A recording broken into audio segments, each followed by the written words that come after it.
ఓ అవతార పురుషుడా, లోకమును కాకుండా నిన్ను అర్థం చేసుకునేలా, లోక సంకల్పమును కాకుండా నీ సంకల్పమును అర్థం చేసుకునేలా నన్ను మలుచు.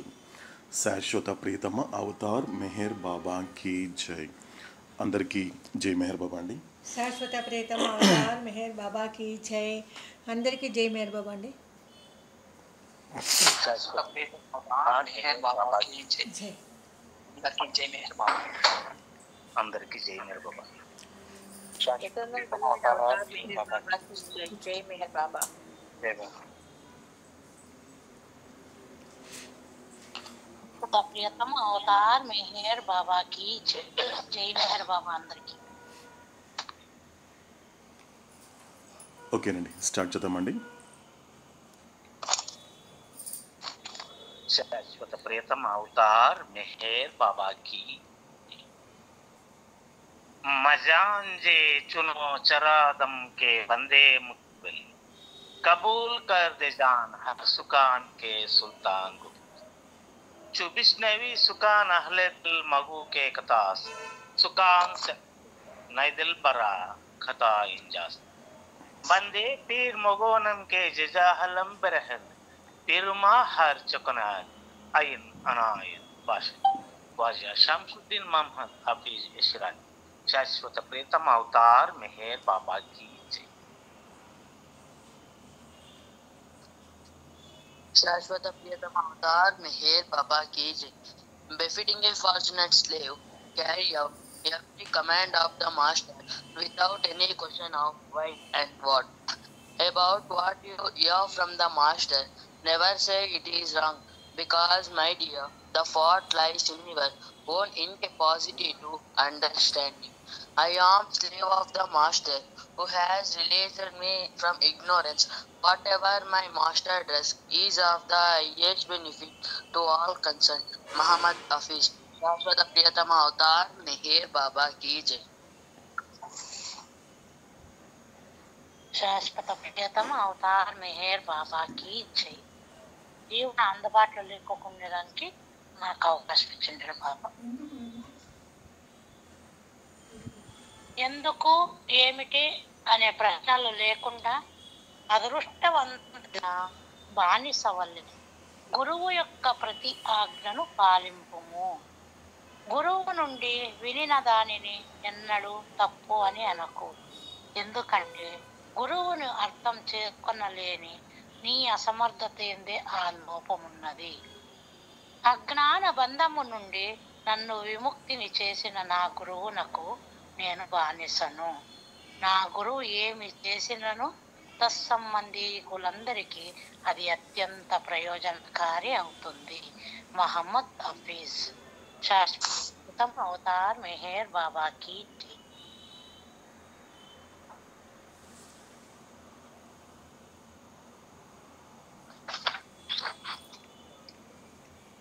శాశ్వత ప్రియతమ అవతార్ మెహర్ బాబాకి జై. అందించినటువంటి సంకీర్తన. ఎన్నాళ్ళు సాగేను ఈ గోల రామా, ఎన్నాళ్ళు సాగేను ఈ గోల రామా, ఈ పంచభూతాల లీలా రామా రామా రామా. ఎన్నాళ్ళు సాగేను ఈ గోల రామా,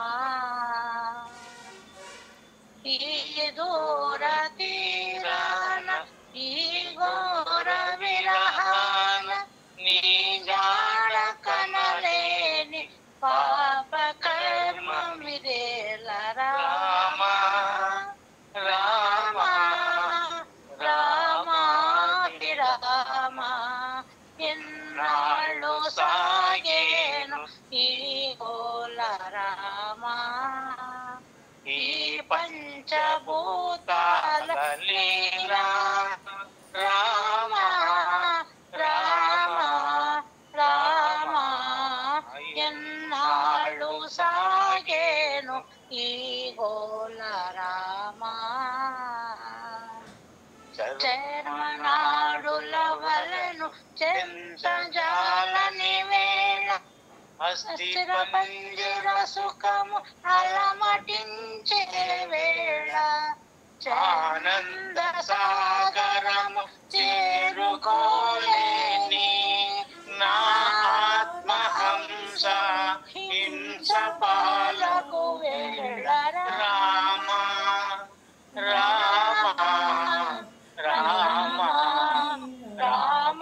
రామాభిరామ ఎన్నాళ్ళు సాగేను ఈ గోల రామ ఎన్నాళ్ళు సాగేను ఈ గోల రామ ఈ పంచభూతాల లీలా రామ రామ రామ ఎన్నాళ్ళు సాగేను ఈ గోల రామ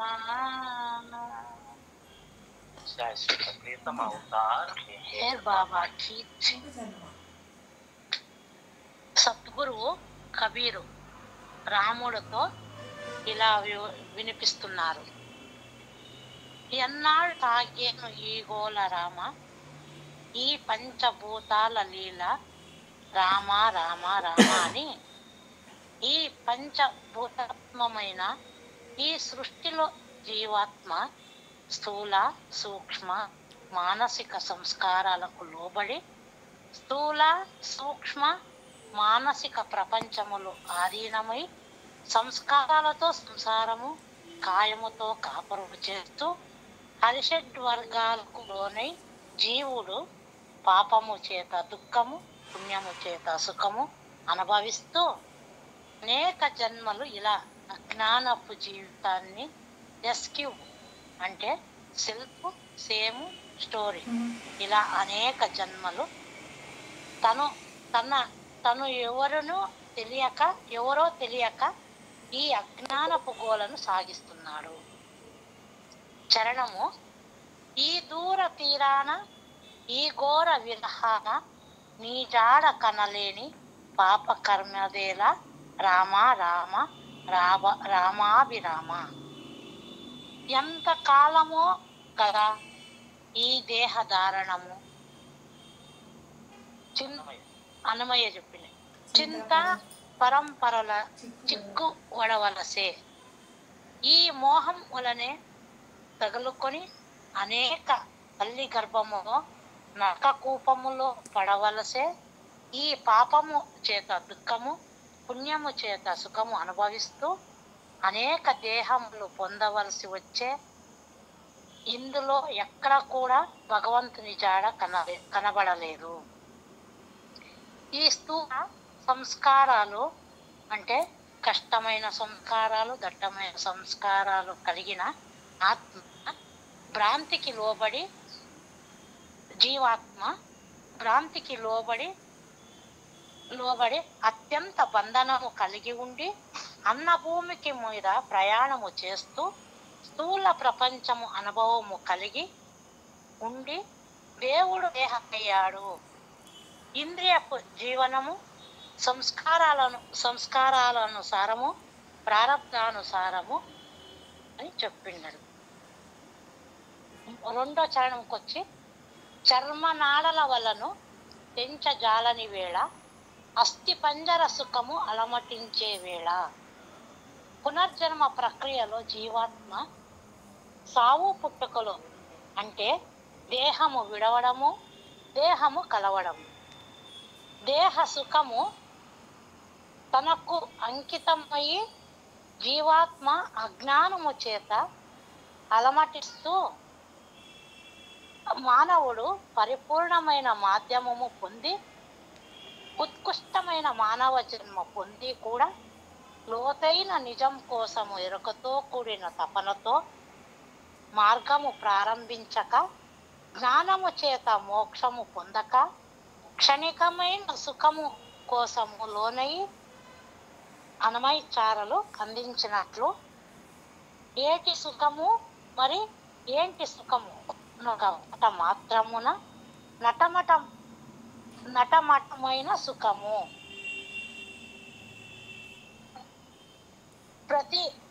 పతి శ్రీ వెంకటేశ కృప పడసినది సుఖము. ఇతరంబులను ఏ పాటి సుఖము.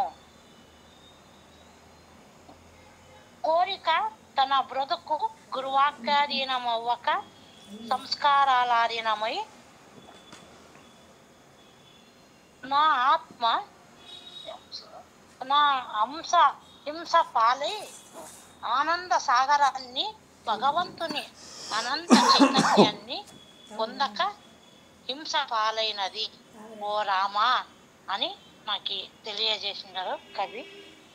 శాశ్వత ప్రియతమ అవతార్ మెహర్ బాబా కీ జై. సో ఈ మెహరోపాసనంలో మరొకసారి మనందరితో కబీర్ పలకరిస్తున్నాడు ఈ రకమైనటువంటి గొప్ప ఆధ్యాత్మికమైన సాహిత్యంతో కూడినటువంటి దోహా ద్వారా.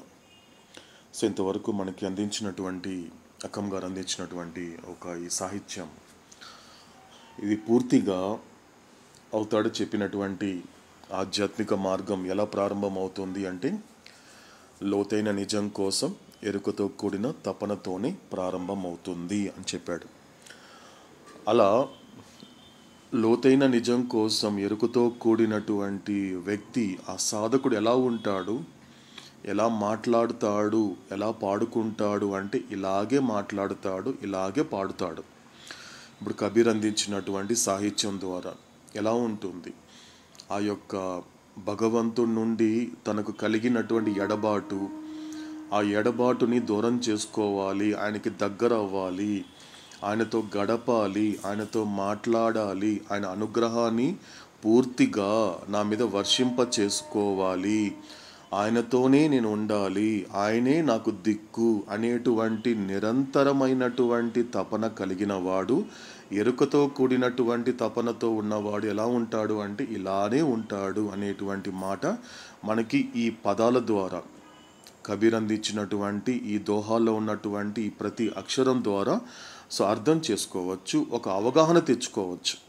అవతారుడు ఎటువంటి వాడికి ఈ మార్గం ప్రారంభం అవుతుంది అంటే ఆ లోతైన నిజం అంటే భగవంతుడైనటువంటి అవతార పురుషుడైనటువంటి మెహర్ బాబా పట్ల ఎవరెవరికి ఒక ఎరుకతో కూడిన తపన అనేది ఉందా లేదా, ఒకవేళ ఉంటే సరిపోతుందా అనేటువంటి ఒక గొప్ప ఒక సాహిత్యంతో కూడినటువంటి విషయం కాబట్టి ఎలా ఉంటుంది ఆ సాహిత్యము, తర్వాత ఆ తపన అనేది ఎలా ఉంటుంది అంటే ఇలానే ఉంటుంది. కాబట్టి ఇది పూర్తిగా అంటే తనకు భగవంతుడికి ఎడబాటు కలిగింది, నేను భగవంతుడి నుండి ఎడబాటు కలిగింది, నాకు భగవంతుడి నుండి దూరంగా ఉన్నాను నా అజ్ఞానం చేత అని గుర్తించినటువంటి సాధకుడు ఎలా ఉంటుంది, ఎలా మాట్లాడతాడు అంటే ఇలానే మాట్లాడతాడు. అంటే పూర్తిగా ఇదంతా కూడా ఈ సాహిత్యం అంతా అబ్జర్వ్ చేస్తే, ఎందుకంటే నీ నుండి విడిపడి, నీ నుండి ఎడబాటు కలిగి, నీ నుండి దూరంగా ఉండి ఎటువంటి నరకాన్ని అనుభవిస్తున్నాను, ఎటువంటి పాప కర్మలు చేస్తున్నాను అనేది ఒక స్పష్టంగా చెప్తున్నాడు ఇక్కడ కబీర్. ఎందుకంటే నేను ఎవరిని కోరుకుంటున్నాను ఈ లోకానికి వచ్చిన తర్వాత, ఈ ప్రపంచానికి ఇంత గొప్ప జన్మని, ఇంత పరిపూర్ణమైన జన్మని, ఒక ఆత్మానందం కలిగి ఒక జన్మని పూర్ణమయం చేసుకోమని, సంపూర్ణమయం చేసుకోమని, పరిపూర్ణమయం చేసుకోమని చెప్పినటువంటి ఆ భగవంతుణ్ణి నా జీవితంలో ఈ జన్మల్లో ఎంతవరకు గుర్తిస్తున్నాను, గుర్తించి ఎంతవరకు గుర్తుంచుకుంటున్నాను, ఎంతవరకు గుర్తించి ఎంతవరకు గుర్తుంచుకొని ఎంతవరకు నేను సద్వినియోగపరుచుకుంటున్నాను అనేది ఒక ఎవరికి వాళ్ళు ఆత్మవిచారణ చేసుకోవడానికి అత్యున్నత స్థాయిలో ఉపయోగపడేటువంటి గొప్ప సాహిత్యం అండి ఇది. నాకు అర్థమైనంత వరకు నేను ప్రయాణం చేసినంత వరకు ఈ దోహాలి నాతో నేను కనెక్ట్ చేసుకున్నప్పుడు, నాతో నేను ఐడెంటిఫై అయినప్పుడు మాత్రము నాకు కలిగినటువంటి అవగాహన. కాబట్టి ఏమంటున్నాడు కబీర్ ఇక్కడ, మొదటి పల్లవిలో ఏమంటున్నాడంటే ఎన్నాళ్ళు సాగేను ఈ గోల రామా, ఈ గోలే అంటున్నాడు, ఇది గోలే. ఎందుకంటే మిగతా శరీరాలతో ఈ శరీరంతో ఉండడము, ఈ స్థూల ప్రపంచంలోనే తిరగడము ఇదొక గోల. ఎందుకంటే ఇది పూర్తిగా ఇదేం పెద్దగా పనికొచ్చేదేం కాదు. ఈ గోల అంటే ఏంటి? శబ్దము. ఎందుకంటే గోల అంటే ఎప్పుడు వస్తుంది? ఇంట్లో ఎక్కువ మంది పిల్లలు ఏదైనా ప్రశాంతంగా పడుకుందామంటే పిల్లలు ఏం చేస్తూ ఉంటారంటే గోల చేస్తూ ఉంటారు. అరే గోల చేయకండ్రా, కాసేపు పడుకోవాలరా అంటారు ఆ ఇంట్లో ఉన్నటువంటి పెద్దవాళ్ళు. అంటే అర్థమేంటి? గోల అనేది ఎప్పుడు శబ్దం నుండే వస్తుంది. అంటే ఎవరు చేస్తున్నారు శబ్దం? ఇక్కడ ఎవరి చేత వస్తుంది ఈ శబ్దం అనేది చెప్పబోతున్నాడు మనకి. కాబట్టి ఎన్నాళ్ళు సాగేను ఈ గోల రామా. కాబట్టి ఎవరి గోల ఇది అంటే కూడా ఇక్కడ చెప్తున్నాడు ఈ పంచభూతాల లీల. ఎవరిది గోల అంటే ఎవరు శబ్దం చేస్తున్నారు అంటే పంచభూతాల గురించి చెప్తున్నాడు అండి. చాలా గొప్ప మాట అండి, బాగా అర్థం చేసుకోవాలి. ఎందుకంటే ఇక్కడ నువ్వు ఈ లోకంలో నువ్వు ఏదైతే కోరుకుంటున్నావో ఏదైనప్పటికీ కూడా అవన్నీ కూడా ఈ పంచభూతాత్మకమైనదే. అది శరీరాలు కావచ్చు లేక ప్రపంచాలు కావచ్చు. నువ్వు ఏ శరీరం తీసుకున్నా, అది స్థూల సూక్ష్మ మానసిక శరీరాలు తీసుకున్నా లేక అటు ప్రపంచాలు తీసుకున్నా, స్థూల సూక్ష్మ మానసిక ప్రపంచాలు తీసుకున్నా కూడా ఇదన్నీ కూడా పంచభూతాత్మకమైనదే.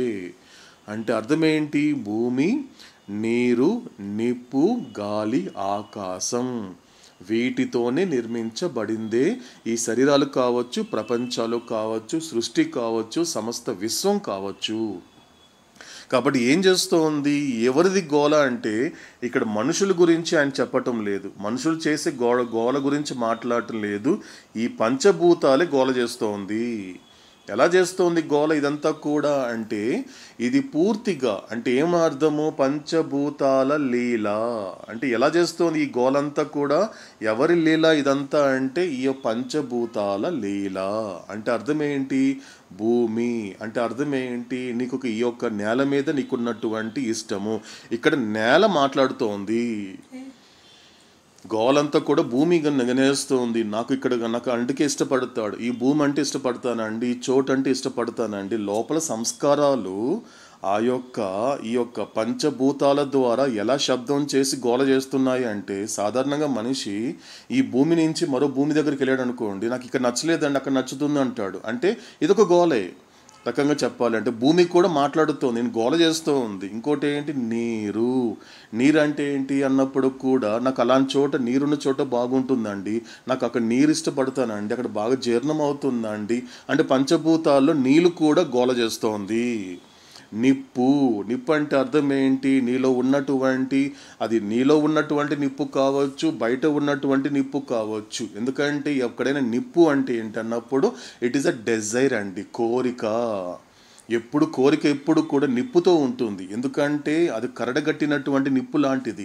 ఎందుకంటే అది తీర్చుకోవాలి. ఎందుకంటే ఆ నిప్పుని మనం కనుక అబ్జర్వ్ చేస్తే అది ఏది వేసినా కూడా దాంట్లో దహించుకోపోతుంది, మాడి మసి చేసేస్తుంది.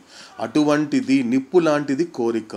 అంటే ఆ నిప్పు కూడా నీతో గోల చేస్తోంది, నాకు ఈ కోరిక తీర్చుకోవాలి, ఆ కోరిక తీర్చుకోవాలి, అక్కడ ఇలాంటి నా కోరికలు తీర్చుకోవాలి అనేటువంటి గోల చేస్తోంది నిప్పు కూడా.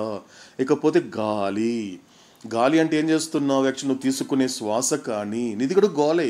అంటే ఈ గోల ఎందుకంటే శ్వాస తీసుకుంటున్నప్పుడు ఒక గోల, శ్వాస పోతున్నప్పుడు ఒక గోల, నేను చచ్చిపోతున్నానేమో. ఎందుకంటే శ్వాస పోతూ ఉంది. శరీరంలో ఉన్నటువంటి పంచభూతాత్మకమైన శరీరంలో ఈ గాలి అనేది ఎప్పుడైతే వెళ్ళిపోతుందో శరీరం నుండి నువ్వు శరీరం విడిచిపెడతావు, అది గోల నీకు. ఎక్కడ శరీరం ఈ గాలి ఎక్కడ విడిచిపెట్టేస్తానేమో, గాలి నాలో నుంచి వెళ్ళిపోతుందేమో అనేటువంటి లోపల ఉన్నటువంటి పంచభూతాత్మకమైన దాంట్లో కూడా గాలి కూడా గొడవ చేస్తోంది. ఇకపోతే ఆకాశం అంటే ఏంటి? ఇక్కడ విశాలమైన దానికోసం నువ్వు దాని తాపత్రయపడము, ఈ ప్రపంచం మీద నీకున్నటువంటి మమకారము, ఇదన్నీ కూడా ఎవరి యొక్క గోల పూర్తిగా చెప్తున్నాడు ఇక్కడ. ఎవరి లీల? ఈ గోల చేసేదంతా ఎవరు అంటే ఈ యొక్క పంచభూతాల ద్వారా చేసేటువంటి లీల వల్ల కలిగిన గోల. ఎవరికి చెప్పుకుంటున్నాడు? ఎవరికో చెప్పుకోవటం లేదండి. ఇక్కడ చాలా గొప్ప మాట అండి. అవతడు ఎప్పుడు ఒక మాట చెప్తూ ఉంటాడు. ఎందుకంటే నీకేదైనా సమస్య వచ్చినప్పుడు నువ్వు నాతో చెప్పుకో. నీకు ఏదైనా కోపం వచ్చినప్పుడు నా మీద ప్రదర్శించు. నీకు ఏమైనా చేయాలనుకుంటే నన్నే చేసేయి. ఎందుకంటే నేను సముద్రాన్ని, నేను అన్నిటినీ స్వీకరిస్తాను. సముద్రం ఎలాంటిది అంటే ఒకవైపు ఆ సముద్రుణ్ణి పూజించే వాళ్ళు ఒకవైపు ఉంటారండి, చక్కగా హారతిస్తారు, పూలు వేస్తారు, చక్కగా నమస్కారం పెడతారు, సముద్రుని పూజించే వాళ్ళు ఉంటారు. అలాగనేసి నువ్వు పూజిస్తున్నావు కాబట్టి ఆ సముద్రం పొంగిపోవడం ఏముండదు. సముద్రం ఎలా ఉండాలో అలాగే ఉంటుంది. మరోవైపు ఆ సముద్రంలో చేయకూడని పనులు కూడా చేస్తూ ఉంటారు. అలా చేస్తూ ఉంటే అదేమన్నా విపరీతంగా కోపం తెచ్చుకుంటున్నాడు సముద్రేవుడు ఏమన్నా, అలా నువ్వు చేయకూడని పనులు చేస్తున్నావు కాబట్టి నేను నాశనం చేసేస్తాననేటువంటి పగ పెంచుకుంటున్నాడు సముద్రుడు. లేదే, అటువంటి అనంతమైన సముద్రుడు లాంటి వాడు అవతార పురుషుడైనటువంటి మెహర్ బాబా. అందుకే ప్రతిదీ కూడా నాతో కనెక్ట్ చేసుకో, నేనే కారణం అనే విధంగా నువ్వు నమ్ము. కాబట్టి ఎందుకంటే నేను ఒక సంస్కార రహితమైన వాడిని, మనసు లేనిటువంటి వాడిని, కాబట్టి అన్నిటినీ నేను తీసుకుంటాను. ఎందుకంటే నీ గురించి నీకన్నా నీ చుట్టూ ఉన్న వాళ్ళకన్నా బాగా తెలిసినటువంటి ఏకైక శక్తితో కూడిన వ్యక్తి ఎవరైనా ఉన్నారంటే నేనే అంటాడు అవుతాడు. నేను మాత్రమే, నీ గురించి ఎవ్వరికి తెలియదు, నాకు తెలిసినంతగా ఎవ్వరికి తెలియదు ఈ లోకంలో. కాబట్టి నీ చుట్టూ ఉన్న వాళ్ళకి నీ గురించి తెలిసింది కొంత, అంతా తెలిసింది నాకు అని అడవుతాడు. కాబట్టి ఇక్కడ కబీర్ కూడా ఎవరికి చెప్పుకుంటున్నాడు? ఈ పంచభూతాత్మకమైన విషయాలన్నీ కూడా తన యొక్క జన్మకారకుడైన తన భగవంతుడైనటువంటి రాముడితో చెప్పుకుంటున్నాడు ఆ బాధ అంతా కూడా. ఎందుకంటే ఆయనకి చెప్పుకుంటున్నాడు ఎన్నాళ్ళు, ఎంతకాలం సాగాలి ఇదంతా కూడా. దానికి ఆన్సర్ కూడా చెప్తాడండి, తన ఆన్సర్ పొందాడు కూడా. ఎందుకంటే ఇదే దోహలో చెప్తాడు. ఎన్నాళ్ళు అంటే ఎన్నాళ్ళంటే ఏంటి? ఇంకా ఎన్ని రోజులు, ఎన్ని వారాలు, ఎన్ని నెలలు, ఎన్ని సంవత్సరాలు, ఎన్ని జన్మలు ఎత్తాలి, ఇంకా ఎన్నాళ్ళు ఈ సాగాలి ఇదంతా కూడా. ఎందుకంటే నా ప్రయాణం కొనసాగటం లేదు, కానీ ఇది మాత్రం సాగుతోంది. చాలా గొప్ప మాట అండి. ఎందుకంటే ఇందులోని ప్రశ్నిస్తున్నాడు, సరిగ్గా గనుక గమనించగలిగితే ఇందులోని సమాధానం దొరుకుతుందండి. ఎన్నాళ్ళు సాగుతోంది అంటే ఈ పంచభూతాల లీల అనేటువంటిది ఎంతవరకు సాగుతుంది అంటే, ఎంతవరకు సాగుతూ పోతుంది అంటే, నువ్వు చేయాల్సిన ప్రయాణము కొనసాగించనంత వరకు ఈ పంచభూతాల లీల సాగుతూనే ఉంటుంది. ఇందులోనే మనకు అవతాడు చెప్పినటువంటి మాటల్ని ఒక్కసారి స్మరించుకుంటే ఈ యొక్క ప్రశ్నలోనే మనకు సమాధానం దొరుకుతుందండి. ఏమన్నాడు ఇక్కడ? ఎన్నాళ్ళు సాగేను ఈ గోల అంటున్నాడు కదండి. అంటే ఒక ప్రశ్నించుకుంటున్నాడు, తనను తను ప్రశ్నించుకుంటున్నాడు కబీర్. ఎన్నాళ్ళు సాగాలి ఇదంతా కూడా? పంచభూతాల్లో ఎంతవరకు లోబడాలి ఈ పంచభూతాత్మకమైనటువంటి శరీరంలో, ఈ పంచభూతాత్మకమైన ప్రపంచంలో అంటే అవి సాగుతూనే ఉంది, ఎన్నాళ్ళైనా సాగుతూనే ఉంటుంది. ఎంతవరకు నువ్వు మొదలు పెట్టినటువంటి, నువ్వు ప్రారంభించినటువంటి ఆధ్యాత్మిక మార్గాన్ని నువ్వు కొనసాగించి గమ్యానికి దగ్గర కానంత వరకు ఇది కొనసాగుతూనే ఉంటుంది, ఇది సాగుతూనే ఉంటుంది. కొంచెం కాస్త గమనిస్తే మాత్రము ఇందులోనే మనకి ఆన్సర్ దొరుకుతుందండి. ఇకపోతే చరణంకి వచ్చేసరికి ఏమంటున్నాడంటే కబీరు, ఈ దూర తీరాన ఈ ఘోర విరహాన నీ జాడ కనలేని పాప కర్మమిదేల రామా.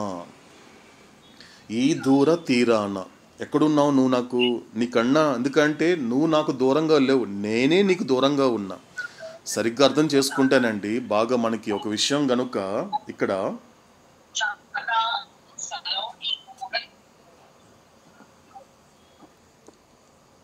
కొంచెం బాగా అర్థం చేసుకుంటే ఇక్కడ ఏమంటున్నాడు మన కబీరు? ఈ దూర తీరాన ఈ ఘోర విరహాన నీ జాడ కనలేని. సాధారణంగా ఓ భగవంతుడా నువ్వే నాకు దూరం అవుతున్నావు అనే మాట కరెక్ట్ కాదండి. అవతాడు అనేక సందర్భాల్లో చెప్పాడు, నేను ఎప్పుడు నీకు దూరంగా లేను. ఎందుకంటే అవతాడి చెప్పేటువంటి, నిరంతరం చెప్పేటువంటి ఒక వాస్తవం ఏంటి అంటే, నేను నీ శ్వాస కన్నా నీకు దగ్గరగా ఉన్నాను అని చెప్పాడు అవతాడు. అంటే అర్థం ఏంటి? ఎక్కడైనా ఆయన దూరం అయ్యాడు అనేటువంటి ఒక అవగాహన రాహిత్యంతో నువ్వు ఏదైనా మాట అన్నా కూడా నిజానికి జరిగింది ఏంటంటే నువ్వే దూరం అవుతున్నావు, నువ్వే ఆయనకు దూరంగా ఉన్నావు తప్పించి ఆయన ఎప్పుడు కూడా నీకు దగ్గరగానే ఉన్నాడు. నీ శ్వాస కన్నా దగ్గరగా ఉన్నాడు అంటే ఎవరుంటారండి? మామూలుగా ఊహించుకుంటే ఎలా ఉంటుందండి? మామూలుగా ఒక వ్యక్తి కాస్త పక్కనగా కూర్చుంటేనే కాసేపు పర్వాలేదు, బాగానే ఉంటుందండి. మరి దగ్గరగా మరీ టచ్ చేస్తూ కూర్చున్నా కూడా పర్వాలేదు, కాసే వరకు పర్లేదండి. అలాగే ఒక 24 గంటలు 12 గంటలు అలా పక్కన కూర్చోపెట్టిస్తే ఎవరు ఉంటారండి? ఎవ్వరు ఉండలేరండి. ఎందుకంటే కాస్త దూరంగా వెళ్ళొచ్చు కదా అంటారు యాక్చువల్లీ విసుగొచ్చి. కానీ అవతారుడు అనేక జన్మల నుండి ఎంత దగ్గరగా ఉన్నాడు అంటే కేవలం స్పర్శ చేత మాత్రమే కాదు, శ్వాస కన్నా దగ్గరగా ఉన్నాడు అంటే భగవంతుడు యొక్క అస్తిత్వం అనేది ఎంత దగ్గరలో ఉందనేది ఊహించుకోవచ్చండి. అండ్ అట్లీస్ట్ ఆలోచించలేకపోయినా కూడా ఊహించుకోవచ్చు అంటాడు అవతాడు. యూ కెన్ ఇమాజిన్ అంటాడు అవతాడు. ఇమాజిన్ అని చెప్పినప్పుడు ఎలా చెప్తున్నాడు క్లియర్గా అక్కడ. సో కాబట్టి ఈ దూర తీరాన అంటే నీకన్నా నేనే దూరంగా ఉన్నాను, కాబట్టి నువ్వు ఏ తీరంలో ఉన్నావు, నీకన్నా నేను దూరంగా ఉన్నాను, కాబట్టి నేను నీకు దూరంగా ఉండడం వల్ల నా పరిస్థితి ఏంటి అన్నప్పుడు ఒక ఘోరమైనటువంటి విరహాన్ని అనుభవిస్తున్నాను. విరహం అంటే దూరంగా ఉండడం వల్ల ఎడబాటు కలగడం వల్ల సాధకుడికి కలిగే బాధ.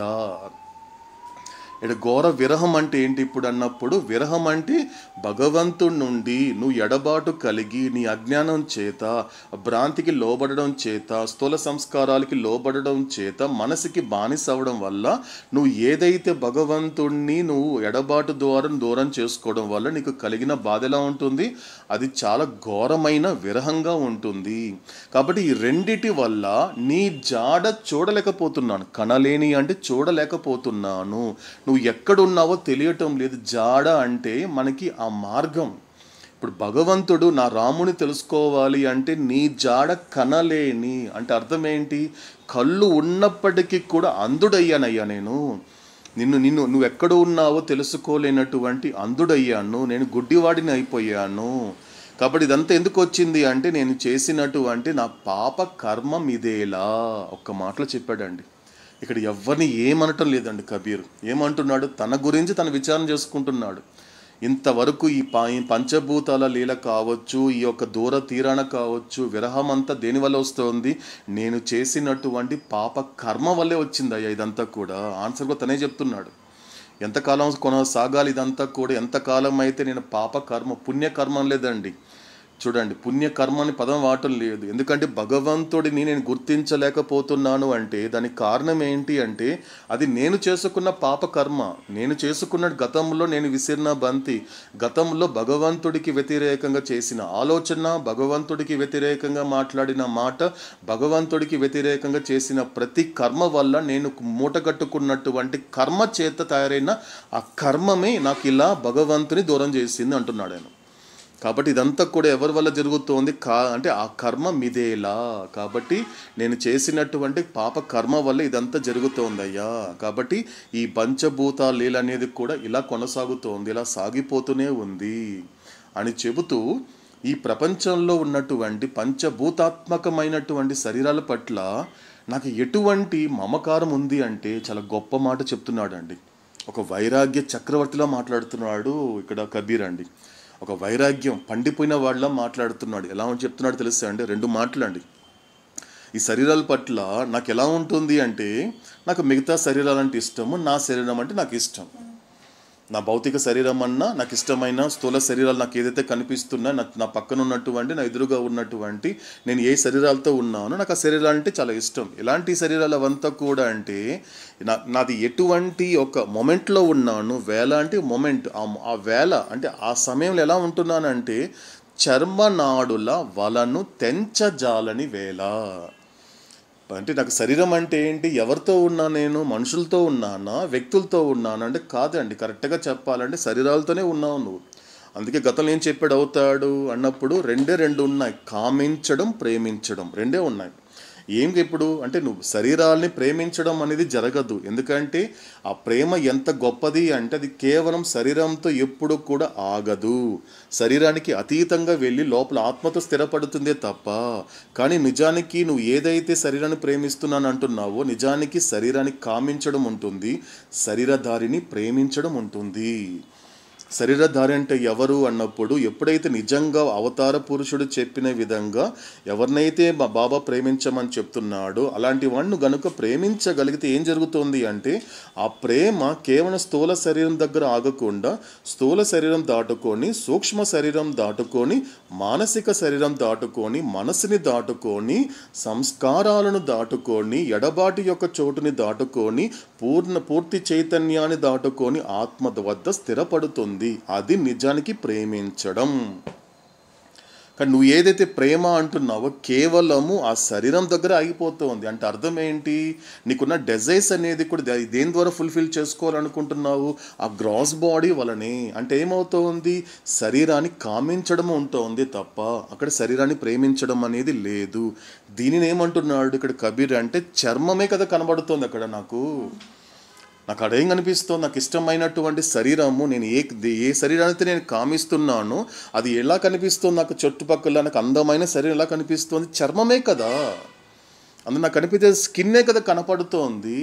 దానివల్ల ఏమవుతుంది? కాస్త లోపలికి వెళ్తే ఏమవుతుంది? నాడులు ఉంటున్నాయి, ఆ రక్తం ప్రవహించేటువంటి నాడులు ఉన్నాయి, అంతే కదా.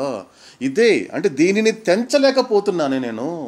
తెంచుకొని లోపల ఉన్నటువంటి నా రాముని చూడలేకపోతున్నాను. అది నా తల్లి కావచ్చు, తండ్రి కావచ్చు, భార్య కావచ్చు, బిడ్డ కావచ్చు, ఎవరైనా కావచ్చు. ఈ ప్రపంచంలో నేను ఎవరినైతే ప్రేమించమని చెప్తున్నాడో రాముడు, నా రాముడు ప్రతి సమస్త ప్రాణకోటిలో జీవాత్మ రూపంలో ఉన్నాడు కదా. కానీ ఆయనని నేను ప్రేమించాలి అంటే ప్రతి సమస్త ప్రాణకోటిలో రాముని నేను ప్రేమించాలి అంటే ఈ వలని తెంచాలి కదా. కానీ తెంచలేకపోతున్నానే. ఎక్కడ ఆగిపోతున్నాను? ఈ చర్మం దగ్గర ఆగిపోతున్నాను, ఈ నాడుల దగ్గర ఆగిపోతున్నానే తప్ప ఈ వలను తెంచలేకపోతున్నానే. దీనివల్ల మళ్ళీ ఈ పంచభూతాల లీల, ఈ గోల ఎక్కడి నుంచి వచ్చింది? ఈ పంచభూతాల లీల. ఎందుకంటే మళ్ళీ అందులో ఉన్నటువంటి ఆ పంచభూతాత్మకమైన శరీరంలో ఆ చర్మం దగ్గర లేకపోతే ఆ నాడుల దగ్గర ఆగిపోతున్నానే తప్ప ఆ వలను తెంచలేకపోతున్నానే. అంటే అర్థం ఏంటి? ఈ గోల సాగుతున్నంత వరకు ఈ వలను తెంచలేను. ఇకపోతే ఇంకో గొప్ప మాట అంటున్నాడు కళ్ళ ముందు. ఏమంటున్నాడు?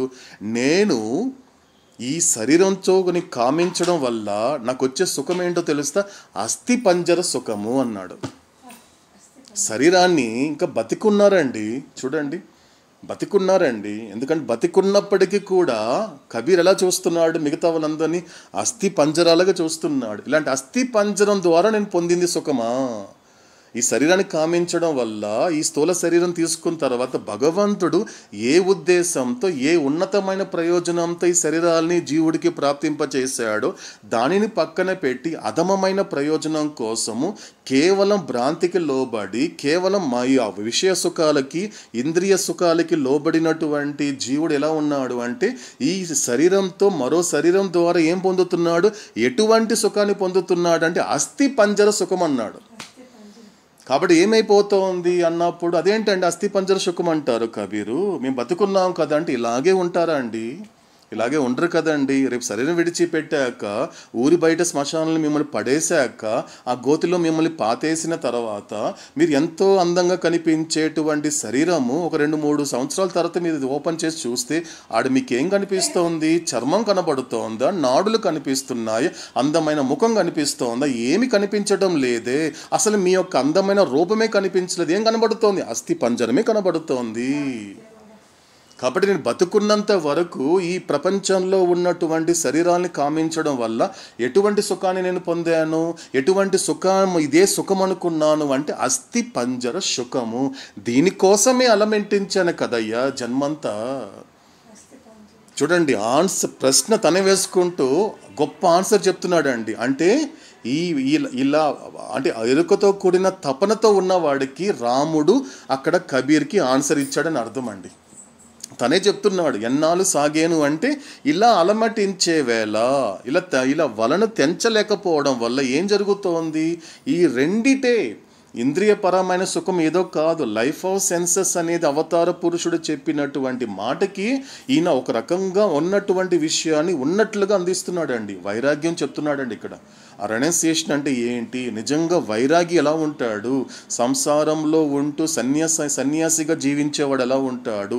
ఈ ప్రపంచంలో ఉంటూ ప్రపంచానికి చెందకుండా, అందరితో ఉంటూ ఎవ్వరికి చెందకుండా ఉండేవాడు ఎలా ఉంటాడు అంటే ఇలాగే ఉంటాడు.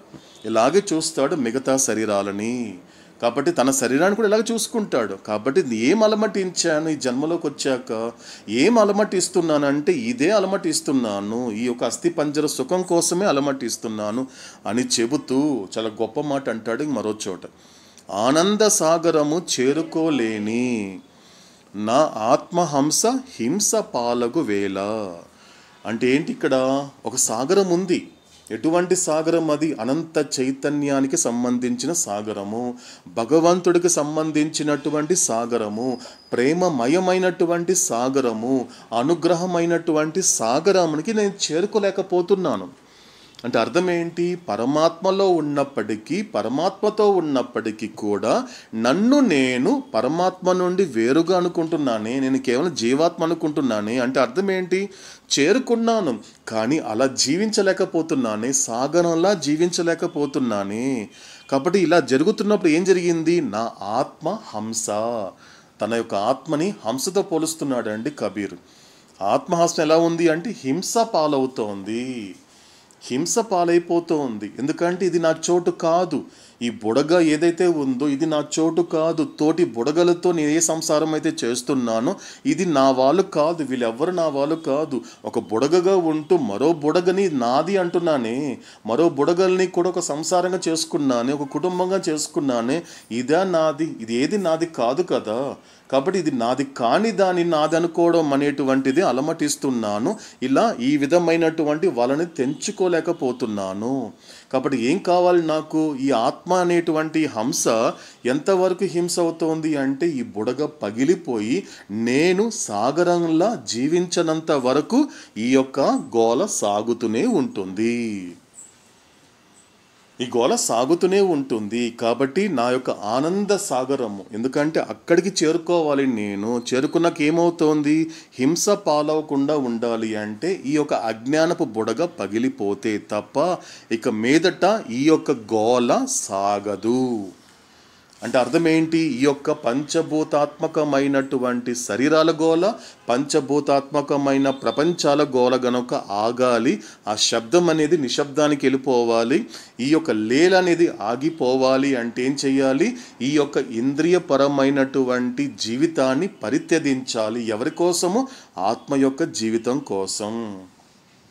అవుతాడేం చెప్పాడు గతంలో మనందరికీ అంటే what is renunciation, what is real renunciation, అసలైన పరిత్యాగం అంటే ఏంటని చెప్పాడు అవుతాడు.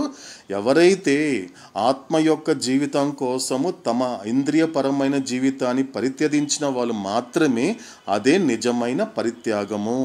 అలాంటి గొప్ప అడుగు వేసిన వాడు మళ్ళీ వెనకకి తిరిగి చూసుకోడు అని చెప్పాడు అవుతాడు గతంలో మనకి. కాబట్టి ఇది మనకి ఎన్నాళ్ళు సాగాలి అనేటువంటి మాటకి కూడా ప్రశ్న వేయడం జరిగింది ఈ యొక్క దోహాలో. అదేవిధంగా సో మనకి ఆన్సర్ కూడా మనకి కబీరు కాస్త విచారణ చేస్తే కూడా ఇందులో మనం ఆన్సర్ని కూడా తెలుసుకోవచ్చు అండి. శాశ్వత ప్రీతమ అవతార్ మెహర్ బాబా కీ జై. ఓకేనండి. అవతార పురుషుడైనటువంటి మెహర్ బాబా భగవంతుడిగా మాట్లాడుతూ అందిస్తున్నటువంటి గాడ్ స్పీక్స్ని గత కొంతకాలంగా ఎరుకతో నిత్యంగా నిరంతరాయంగా కొనసాగించేటువంటి మహద్భాగ్యాన్ని మనందరికీ ప్రాప్తింపచేసినందుకు అవతాడికి మరొకసారి శాశ్వత ప్రీతమ అవతార్ మెహర్ బాబాకి జై చెప్పుకుంటూ, సో నిన్నటి వరకు మనకి రివిజన్లో ఆ ఇల్యూషన్ గురించి మనకి ఒక రివిజన్ చేసుకోవడం జరిగింది. ఎందుకంటే ఇల్యూషన్ అనే మాట తీసుకున్నప్పుడు ఏం చెప్పాడంటే ఒకే ఒక మాట ఏం చెప్పాడు? వాట్ ఈస్ ఇల్యూషన్ అంటే ఒకే ఒక మాట ఏంటండి?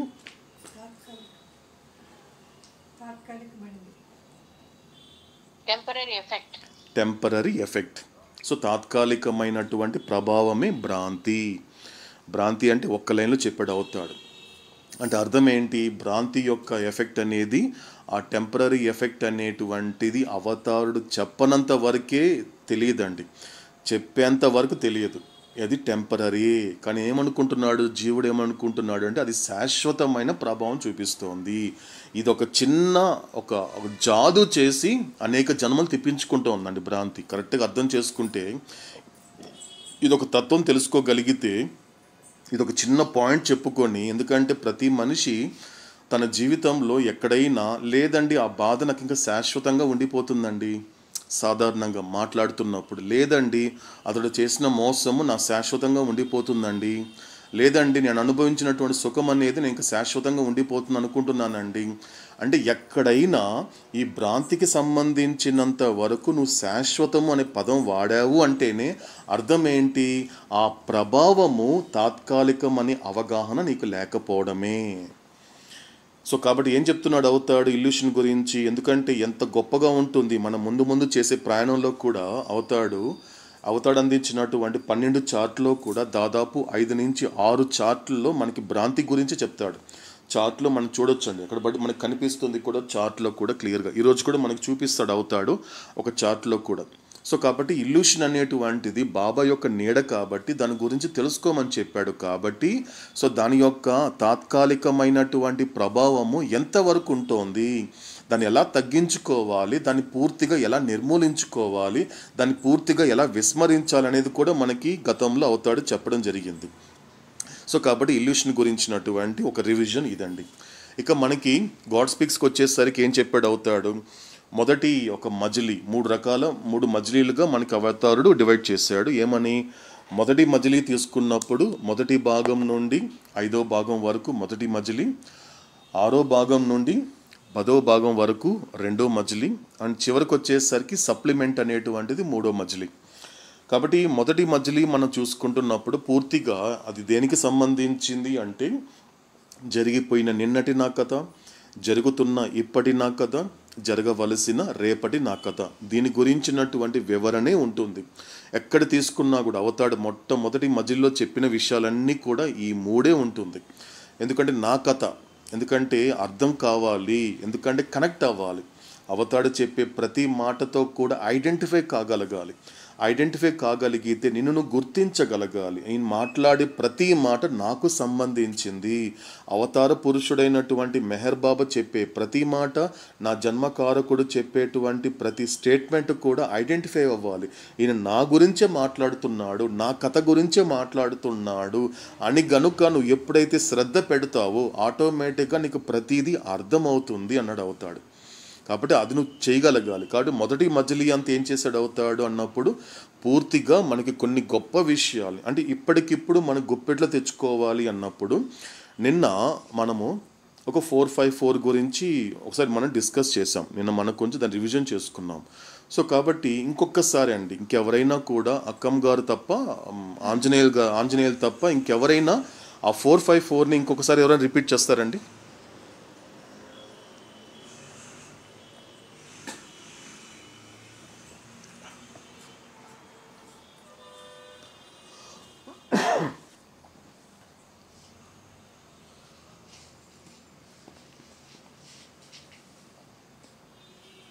జై బాబా.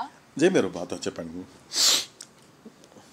మోస్ట్ సోల్స్ 4 అంటే first 4. Okay. Most souls, some souls, few souls and very few souls. Okay. ఆ 4టివి 5 మధ్యలో ఉన్న 5తో కనెక్ట్ చేసుకుంటే మనం తెలుసుకోవాల్సింది conscious of body, experience of world, on planes, have bindings and have impressions. Okay. దీన్ని 5ని మళ్ళా కనెక్ట్ 4తో కనెక్ట్ చేసుకోవాల్సింటే పూర్తిగా ఫస్ట్ మోస్ట్ సోల్స్ గురించి చెప్తున్నారు. శరీరం యొక్క ఎరుక, స్థూల శరీరం యొక్క ఎరుక. ఓకే. తర్వాత గ్రాస్ వరల్డ్ యొక్క అనుభవం, experience of gross world. Okay. తర్వాత అన్న భూమిక అంటే జీరో ప్లేన్. కరెక్ట్. ఓకే. తర్వాత large bindings, great binding, last లో great impressions, gross impressions, have gross impressions. Okay okay, gross impressions. yes. Next ఏమో సటిల్, సమ్ సోల్స్ వచ్చినప్పుడు సటిల్ బాడీ, అది experience, concept of subtle body, experience of subtle world, ప్రాణ భూమిక. yes. తర్వాత little bindings and little సంస్కారం, subtle impressions. Okay. Little bindings and subtle impressions. yes. తర్వాత few souls వచ్చేటప్పటికి mental, conscious of mental body, conscious of experience of mental world, మనోభూమిక. తర్వాత తేలిక బంధన, very little binding. Very little bindings అంటే నేను simple రాసుకున్నాను. Okay. Very little bindings yes. And very little mental impressions. impression, Yes, yes, mental impression. yes. అదే very few souls కి వచ్చినప్పటికీ కాన్షియస్ ఆఫ్ ది సెల్ఫ్, తర్వాత experience of over soul, okay, విజ్ఞాన భూమిక, on విజ్ఞాన భూమిక, తర్వాత నో బైండింగ్, నో సంస్కార, yes, no impressions. Fantastic. Okay, right. No impression Yes. And no binding. Right. So ఇక్కడ మనకి ఇలా 454ని కూడా కొంచెం మనకి కొద్దిగా గుప్పిట్లు అందుకునేలాగా కొంచెం జర్నీ చేస్తే కూడా, ఎందుకంటే ఇట్ ఈస్ బ్యూటిఫుల్ ఇంట్రోస్పెక్షన్. ఎవరికి వాళ్ళు విచారణ చేసుకుంటూ తమ జీవితాన్ని ఎప్పటికప్పుడు పరిశీలించుకుంటూ తమను తాము ప్రశ్నించుకోవడానికి, తమతో తాము మాట్లాడుకోవడానికి, తమ జీవితంలో జరిగేటువంటి ప్రతి దాని పట్ల కాన్షియస్గా ఉండడానికి మనకి గుప్పిట్లు అందించాడు అవుతాడు. ఈ 454 కనుక కాస్త గుప్పిట్లు అందుకోగలిగితే ఆ లైఫ్ తెలుస్తుందండి. ఎవరి లైఫ్ వాళ్ళకి తెలుస్తుంది. ఎందుకంటే ఇక క్వశ్చన్స్ ఏమి ఉండవండి. కరెక్ట్గా అర్థం చేసుకుంటే ఇంకేం క్వశ్చన్స్ ఏమి ఉండవు. ఎందుకంటే నిన్న కూడా మోస్ట్ సోల్గా ఉన్నప్పుడు సాధారణంగా 99% అకార్డింగ్ టు మెహర్ బాబా చెప్పిన దాని ప్రకారము అవుట్ ఆఫ్ 99% చెప్పే మాట ఏంటి అన్నప్పుడు, ఎవ్వరు మెటీరియల్ లైఫ్ని కష్టంగా ఉందని ఎవ్వరు చెప్పరు. సాధారణంగా వాళ్ళు గడిపేటువంటి భౌతికమైన జీవితాన్ని ఎవ్వరు చాలా కష్టంగా ఉందండి, ఎక్కడైనా ఏదో ఒక నిరాశ నిస్పృహకి లోబడితే తప్ప, ఎక్కడైనా తను అనుకున్నది జరగలేదు కాబట్టి నిరాశ నిస్పృహలకి ఒక డిప్రెస్ అయితే తప్ప చెప్పనటువంటి ఆ జీవుడు ఎప్పుడు కూడా నేను బతుకు గడపడం చాలా కష్టంగా ఉందని సాధారణంగా ఏ వ్యక్తి చెప్పడు. అంత అనుకున్నంత జరుగుతున్నంత వరకు. కానీ ఆధ్యాత్మిక జీవితం వచ్చేసరికి మాత్రము without any moment, without any waiting, ఏ రకంగా ఆలోచించకుండా, ఏ రకంగా వెయిట్ చేయకుండా వెంటనే చెప్పేస్తాడు. ఇది చాలా కష్టం అండి. భగవద్గీత కష్టము, ఉపనిషత్తులు కష్టము, అసలు ఆధ్యాత్మికత అంటేనే అసలు చాలా కష్టం అండి. అంటే ఎందుకు కష్టము అనేది కూడా అక్కడ ఆ జీవుడు ఆ విచారణ చేయటం లేదు. నీకు భౌతిక జీవితం చాలా సులువుగాను హ్యాపీగా ఉంది, కానీ ఆధ్యాత్మిక జీవితానికి వచ్చేసరికి ఎందుకు నీకు కష్టంగా ఉంది అంటే, సాధారణంగా జీవుడి పరిస్థితి ఎలా ఉంటుంది అంటే, అనేక జన్మలు గడవడం వల్ల ఈ జాదువ సంస్కారాస్కి ఎంతలా లోబడిపోయి ఉంటాడు, ఈ మనసుకి ఎంతలాగా లోబడిపోయి ఉంటాడు అంటే, ప్రశ్నించడము, లోకాన్ని ప్రశ్నించడము అలవాటు చేసుకున్న వాడికి తనను తాను ప్రశ్నించుకునే అలవాటు లేదండి. అవతాడు ఏం చెప్తాడు అంటే, ఎందుకంటే హూ ఆర్ దే అంటాడండి. హూ ఆర్ దే, ఇది చాలా ఈజీగా ఉంటుంది. అసలు ఎవరండి వాళ్ళంతా నీకు అనడానికి చాలా తేలిగ్గా ఉంటుంది. కానీ అదే ప్రశ్న హూ యామ్ ఐ అని ప్రశ్నించుకో, అదంత తేలిక కాదన్నాడు అవుతాడు. అందుకే అవుతాడు అందించినటువంటి మై విష్లో మొట్టమొదటిదైనటువంటి డు నాట్ షిర్క్ యువర్ రెస్పాన్సిబిలిటీస్లో ఏమన్నాడు అవుతాడు, అక్కడ తీసుకున్నప్పుడు ఆ 2 రకాల రెస్పాన్సిబిలిటీస్ ఉన్నాయి. ఒకటేంటి ప్రైమరీ రెస్పాన్సిబిలిటీ, సెకండ్ ఏంటి సెకండరీ రెస్పాన్సిబిలిటీ. ఇప్పుడు ప్రైమరీ రెస్పాన్సిబిలిటీకి వచ్చేసరికి ఏంటి అన్నప్పుడు హూ యామ్ ఐ, నేనెవరు నేను తెలుసుకోవడమే నిజమైనటువంటి ప్రాథమికమైన బాధ్యత, ఒక మనిషిగా నా బాధ్యత. ఆ తర్వాత ఎప్పుడైతే నేను హూ యామ్ ఐ అనేటువంటి ప్రైమరీ రెస్పాన్సిబిలిటీని ఫుల్ఫిల్ చేసుకునే ప్రాసెస్లో భాగంగా గనుక ఇక్కడ సెకండరీ రెస్పాన్సిబిలిటీ వచ్చేసరికి ఇప్పుడు నువ్వు ప్రశ్నించు హూ ఆర్ దే, వాళ్ళు ఎవరు, ఆ తల్లిదండ్రులు కావచ్చు, భార్య బిడ్డలు కావచ్చు, ఎవరైనా కావచ్చు, నీ దగ్గర ఉన్నటువంటి ఏబీసీలని ఇప్పుడు ప్రశ్నించు, నీకు వెంటనే ఆన్సర్ వస్తుంది అన్నాడు అవుతాడు. నీకు వెంటనే ఆన్సర్ వస్తుంది, ఇమ్మీడియట్గా వస్తుంది. ఏమని వస్తుంది నీకు ఆన్సర్ అంటే, నేనెవరు అనేటువంటి ప్రశ్నించుకోవడంతో మొదలైనటువంటి నీ ప్రాథమికమైన బాధ్యతని నెరవేర్చుకునేటువంటి ప్రక్రియలో భాగంగా ఇప్పుడు నీ ప్రపంచంలో కనిపించేటువంటి ఏబీసీలని వాళ్ళు ఎవరు అని ఒకసారి ప్రశ్నించు, ఇమ్మీడియట్గా ఆన్సర్ వస్తుంది నీకు. ఎలా ఆన్సర్ వస్తుంది, ఒక రియాలిటీగా వస్తుంది ఆన్సర్. ప్రపంచంలో నీ తల్లిదండ్రులు ఎవరని నువ్వు ప్రశ్నిస్తే ఏమంటావండి, నా తల్లిదండ్రులు అండి, వాళ్ళే నన్ను కన్నారు అంటాడు. కాదండి, అది that's not a right answer. నిజానికి అది రియాలిటీ కాదు. వాళ్ళ తల్లిదండ్రులు అన్నప్పుడు ఈ జన్మలో నీ తల్లిదండ్రులు, మన గత జన్మలో ఎవరు వాళ్ళు, అంతకుముందు జన్మలో ఎవరు, నీవు వాళ్ళ కడుపున పుట్టిన తర్వాత నీకు తెలుస్తోంది వాళ్ళు నీకు తల్లి తండ్రి అన్న విషయం. కానీ నువ్వు పుట్టడానికన్నా ముందు నీ ఎగ్జిస్టెన్స్ ఉంది, అప్పుడు వీళ్ళిద్దరు ఎవరు అనే విషయం నీకు తెలుసా, నీకు తెలియదు. కానీ ఎప్పుడైతే ఈ ప్రైమరీ రెస్పాన్సిబిలిటీని ఎప్పుడైతే ఫుల్ఫిల్ చేసుకునే ప్రాసెస్లో భాగంగా నేనెవరు అనేటువంటి ఆ ప్రైమరీ రెస్పాన్సిబిలిటీని ఎప్పుడైతే ఫుల్ఫిల్ చేసుకునే ప్రాసెస్లో నువ్వు గనుక అప్పుడు హూ ఆర్ దే అని అడిగావంటే మాత్రం వెంటనే నీకు సమాధానం వస్తుంది, రియాలిటీతో కూడిన సమాధానం వస్తుంది. ఏమని? There are nothing but a result of my accumulated impressions. గతంలో నేను ప్రోగు చేసుకున్నటువంటి సంస్కారముల ఫలితమే నా కళ్ళ ముందు కనిపించే నా తల్లిదండ్రులు, నా భార్య, బిడ్డలు, నా సమస్తము. ఈ ఏబీసీలంతా ఎవరు? గతంలో నేను పోగు చేసుకున్న సంస్కారాల ఫలితమే. ఇది చూడాల్సినటువంటి దృష్టి. కాబట్టి ఎందుకు జరుగుతోంది? కానీ మోస్ట్ సోల్కి వచ్చేసరికి మాత్రం ఎందుకు ఇలా కంప్లైంట్ చేస్తున్నాడు అంటే, అందుకే గతంలో కూడా చెప్పాడు అవుతాడు, నువ్వు అడగక ముందే చెప్పాడు అవుతాడు. ఏమని?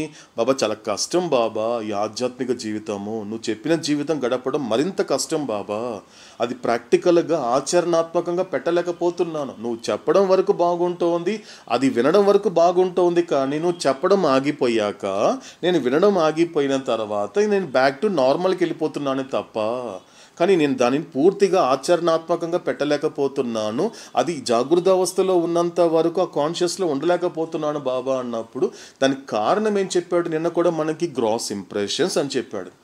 అంటే అర్థం ఏంటి? నీ సమస్తము, నీ ప్రాణం అంటూ ఏదైనా ఉంది అంటే నీ గ్రాస్ ఇంప్రెషన్సే, వేరే ఏం లేదు. కానీ అవతారుడు మనకి గతంలో ఏం చెప్పాడు? ఈ గ్రాస్ ఇంప్రెషన్స్ గురించి అవసరం అన్నాడా, అనవసరం అన్నాడా? ఒక మాట ఒకసారి స్మరించుకుందామండి. ఏం చెప్పాడండి గతంలో మనందరికీ కూడా? ఈ మోస్ట్ సోల్ దేని మీద ఆధారపడి బతుకుతున్నాడు? వాడి శ్వాసే అది, ఆసే శ్వాస. అంటే ఆసే శ్వాసగా మలిచినటువంటి స్థూల సంస్కారాల మీద అంతలాగా ఆధారపడినటువంటి జీవుడిని దేవుడైనటువంటి మెహర్ బాబా ఏమంటున్నాడు? ఆ స్థూల సంస్కారాలనేది అవసరమా, అనవసరమా? ఏం చెప్పాడండి గతంలో మనకి అవుతాడు? ఎస్ నిర్మల గారు, అవసరమే. సో స్థూల సంస్కారాలు అవసరమే అని చెప్పాడు మనకి గతంలో. ఓకేనండి. సో అవసరం అని చెప్పాడు. ఇంకొకసారి అండి, అవసరం అన్నాడా, అనవసరం అన్నాడా? అనవసరం అని చెప్పాడు. ఓకే, ఎందుకు అనవసరం అని చెప్పాడు ఆంజనేయులు? అంటే ఇప్పుడు తగినంత బుద్ధి, వివేకము, చైతన్యం అభివృద్ధి చెందింది కాబట్టి. ఓకే, ఇంకా మొత్తానికి మనకి 3 కారణాలు చెప్పాడు అవుతాడు గతంలో. 3 కారణాల చేత ఇక మీదట ఇప్పుడు నీకు స్థూల సంస్కారముల అవసరం లేదు. No more need of gross impressions అని చెప్పాడు. ఒక్కసారి పర్లేదు మీరు ఓపెన్ చేసి చూడండి ఎవరైనా కూడా.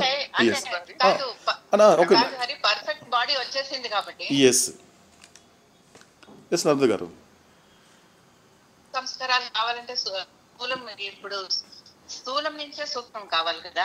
ప్రయాణంలో మనం డైరెక్ట్ గా ఆ స్థూల సంస్కారాలు లేకుండా సూక్ష్మంలోకి వెళ్ళలేం కదా.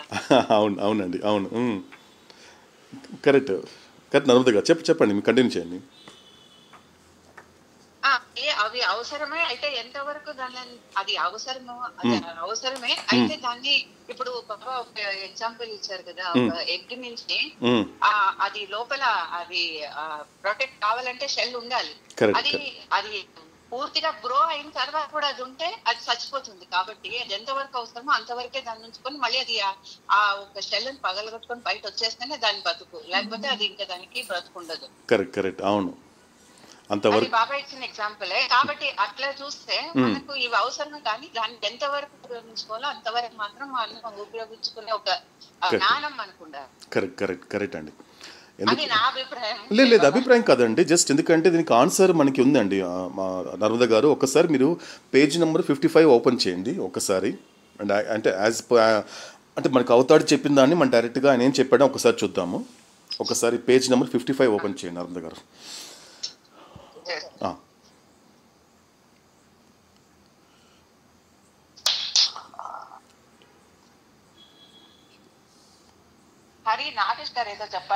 నాగేష్ గారు చెప్పండి ప్లీజ్. ఏం లేదు, అది బాబా చెప్తున్నారు ఇంకా పర్ఫెక్ట్ మీడియం మనకు వచ్చింది, కాన్షియస్ అయింది. సో ఇంకా ఫర్దర్ గ్రాస్ సంస్కార్స్ ఆర్ నాట్ రిక్వైర్డ్ అని నా వరకు అవగాహన ఉండేది. ఓకే కరెక్ట్ నాగేష్ గారు, కరెక్ట్. ఎందుకంటే మనకి గ్రాస్ ఇంప్రెషన్స్ అనేటువంటిది ఎందుకంటే ఎంతవరకు అవసరం అనేది మనం చూద్దామండి. ఎందుకంటే మనకి ఇప్పుడు నర్మద గారు చదువుతారు ఆ పేరా అని కూడా. సో దాని తర్వాత మనం దాని గురించి ఇంకొంచెం రివిజన్ చేసుకుందాము. ఎస్ నర్మద గారు, అంటే మీకు కూడా 50 పేజ్ నెంబర్ 55లో మీకు థర్డ్ పేరా ఒకసారి చదవండి నర్మద గారు. చదవండి, పర్లేదు చదవండి. Okay. Jai Baba, in human form, because of the evolution of full consciousness and because of the evolution of perfect form in the shape of a human being, and because of having taken full experience of the gross world, there is now no more need of gross impressions. Gross impressions can be subtle impressions can become mental impressions, and mental impressions can disappear. So, in human form, the Atma can have consciousness of the subtle and mental bodies and of Atma itself, and experience of the subtle world, mental world, and Paramatma. But the tragedy is that immediately after gaining full consciousness in human form, the Atma does not gain consciousness of the subtle and mental bodies and self, and likewise does not experience the subtle and mental worlds, and does not have experience of Paramatma. This is because gross samskaras do not become subtle samskaras or mental samskaras, nor disappear immediately after the Atma has gained full consciousness in human form. The reason of this is that the first human form made out of the last animal form, when dropped, leaves behind a legacy of impressions of the first human form, and then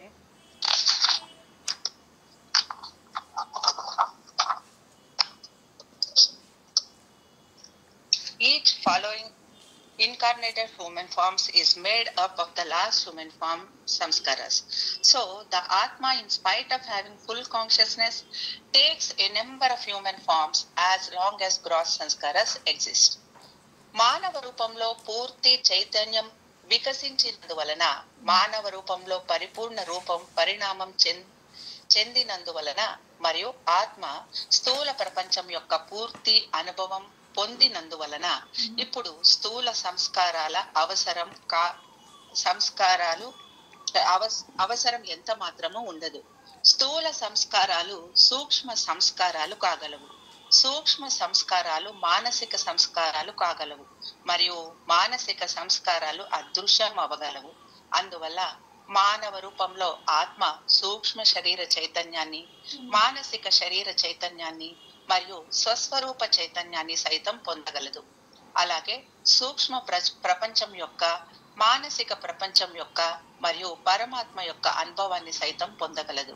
కానీ విషాదం ఏమిటంటే, మానవ రూపంలో పూర్తి చైతన్యాన్ని పొందిన వెంటనే సూక్ష్మ శరీరం చైతన్యం గాని, మానసిక శరీర చైతన్యం గాని, మరియు స్వస్వరూప చైతన్యాన్ని గాని, అలాగే సూక్ష్మ మానసిక ప్రపంచాల అనుభవాన్ని గాని, పరమాత్మ యొక్క అనుభవాన్ని గాని పొందదు. ఎందుకంటే మానవ రూపంలో పూర్తి చైతన్యాన్ని పొందిన వెంటనే స్థూల సంస్కారాలు సూక్ష్మ సంస్కారాలుగా లేక మానసిక సంస్కారాలుగా మార్పు చెందవు లేక అదృశ్యమైపోవు. దీనికి కారణం ఏమిటంటే, చిట్ట చివరి జంతు రూపం నుండి రూపుదాల్చిన మొదటి మానవ రూపం విసర్జింపబడ్డప్పుడు ఆ మొదటి మానవ రూపం తన సంస్కారాల వారసత్వాన్ని వదిలి వెళ్తుంది, మరియు తర్వాత వచ్చే ప్రతి కొత్త మానవ రూపం గత మానవ రూపం విడిచిపెట్టిన సంస్కారాల నుండే రూపుదిద్దుకుంటుంది. కనుక ఆత్మ పూర్తి చైతన్యాన్ని పొందినా కూడా స్థూల సంస్కారాలు ఉన్నంత వరకు పలు మానవ రూపాలు ధరిస్తూనే ఉంటుంది. జై బాబా. ఎస్ అండి, అంటే ఇక్కడ మనకి అయితే మీరు చెప్పినట్లుగానే నర్మద గారు తీసుకున్నప్పుడు అంటే ఒక 3 కారణాలు అవుతాడు ఇక్కడ స్టార్టింగ్లో. ఇక్కడికి వచ్చేసరికి ఏముంది, ఈ మానవ రూపంలో ఏముంది, ఈ యొక్క పరిపూర్ణమైనటువంటి పర్ఫెక్ట్ ఫామ్లో ఏముంది అని చెప్పినప్పుడు 3 కారణాలు అవుతాడు ఇక్కడ. ముఖ్యంగా చెప్పిన మాట ఏంటి అన్నప్పుడు, ఒకటి ఏంటి అని చెప్పినప్పుడు, ఎందుకంటే మనం ఆ జర్నీ చేశాం కాబట్టి, ఆలకించాం కాబట్టి, అంటే జరిగిపోయిన నిన్నటి నా కథలో, అంటే దీన్ని బట్టి ఏం అర్థం చేసుకోవాలి అంటే, నిన్నటి నా కథలో నేనేం చేశాను, ఎటువంటి ప్రయాణం చేశాను అంటే 2 రకాల ప్రయాణాలు చేశాను. జరిగిపోయిన నిన్నటి నా కథలో నేను ఏ రకమైన ప్రయాణం చేశాను అంటే, ఒకటేం చేశాను, సంస్కారాలను పెంచుకున్నాను, అదేవిధంగా చైతన్యాన్ని వికసింప చేసుకున్నాను. Increasing of sanskaras and evolving consciousness. ఇది ఎంతవరకు వచ్చింది, ఈ యొక్క సంస్కారాలు అనేది ఎంతవరకు పెరిగింది, ఈ చైతన్యం అనేది ఎంతవరకు వికసించింది అంటే, మానవ రూపం వచ్చేసరికి ఏం జరిగింది, సంస్కారాల పెరుగుదల ఆగిపోయింది, ఈ పూర్తి చైతన్యం అనేది ప్రాప్తించింది. ఇందులో మొట్టమొదటిగా కారణం చెప్తున్నాడు అవుతాడు. మొట్టమొదటి కారణం ఏంటి అన్నప్పుడు, పూర్తి చైతన్యం అనేటువంటిది వికసించిన కారణంగా. అంటే అర్థం ఏంటి, ఇంకా వికసించాల్సిన అవసరం అనేది ఇంకా లేదు. ఇప్పుడు గ్రాస్ ఇంప్రెషన్ అనేటువంటిది ఇప్పుడు ఇక మీదట లేదు అని చెప్తున్నప్పుడు, అంటే ఫర్ ఎగ్జాంపుల్ నేను ఇండివిజువల్గా కనెక్ట్ చేసుకుంటే, నా వరకు వ్యక్తిగతంగా కనెక్ట్ చేసుకున్నప్పుడు ఇప్పుడు నాతో అంటున్నాడు అవుతాడు, ఇప్పుడు నువ్వు తీసుకున్నటువంటి మానవ రూపంలో అంటే నీ యొక్క పూర్తి చైతన్యం అనేది వికసించిన కారణంగా, అంటే ఇంకా వికసించాల్సిందంటే ఇంకేమీ లేదు. ఎందుకంటే నువ్వు ఇంకా కొన్ని జన్మలెత్తి ఇంకా వికసింప చేసుకోవాల్సిన చైతన్యం అంటే ఇంకేమీ లేదు. నీకు ఆల్రెడీ వికసింప చేసుకున్నావు, ఆ చైతన్యాన్ని పూర్తిగా వికసింప చేసుకున్నావు. అది మొదటి కారణము.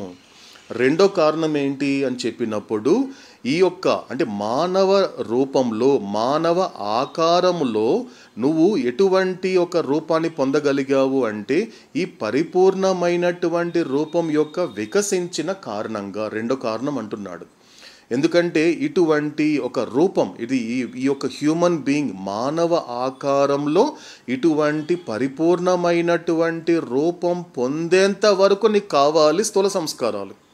అంటే అర్థం ఏంటి ఇక్కడ అంటే, మొదటి కారణం ఏమంటున్నాడు అవుతాడు, ఎంతవరకు అవసరము నీకు స్థూల సంస్కారాలు, నువ్వు పూర్తి చైతన్యాన్ని పూర్తిగా వికసింప చేసుకునేంత వరకు నీకు అవసరము స్థూల సంస్కారాలు. ఆ తర్వాత నీకు స్థూల సంస్కారాలతో అవసరం లేదు, మొదటి కారణం చూసుకున్నప్పుడు. రెండో కారణానికి వచ్చేసరికి ఏమవుతోంది ఇక్కడ అంటే, ఈ మానవ రూపం ఆకారంలో ఎప్పుడైతే పరిపూర్ణమైనటువంటి ఆ రూపం యొక్క వికసించిన కారణం చేత, అంటే నీకు ఇంకా మీద ఒక పర్ఫెక్ట్ ఫామ్ కానీ, ఇంతకు మించిన పర్ఫెక్ట్ ఫామ్ కానీ ఇంకా వేరే నీకు లేదు కాబట్టి వచ్చేసింది. కాబట్టి now there is no more need of gross impressions.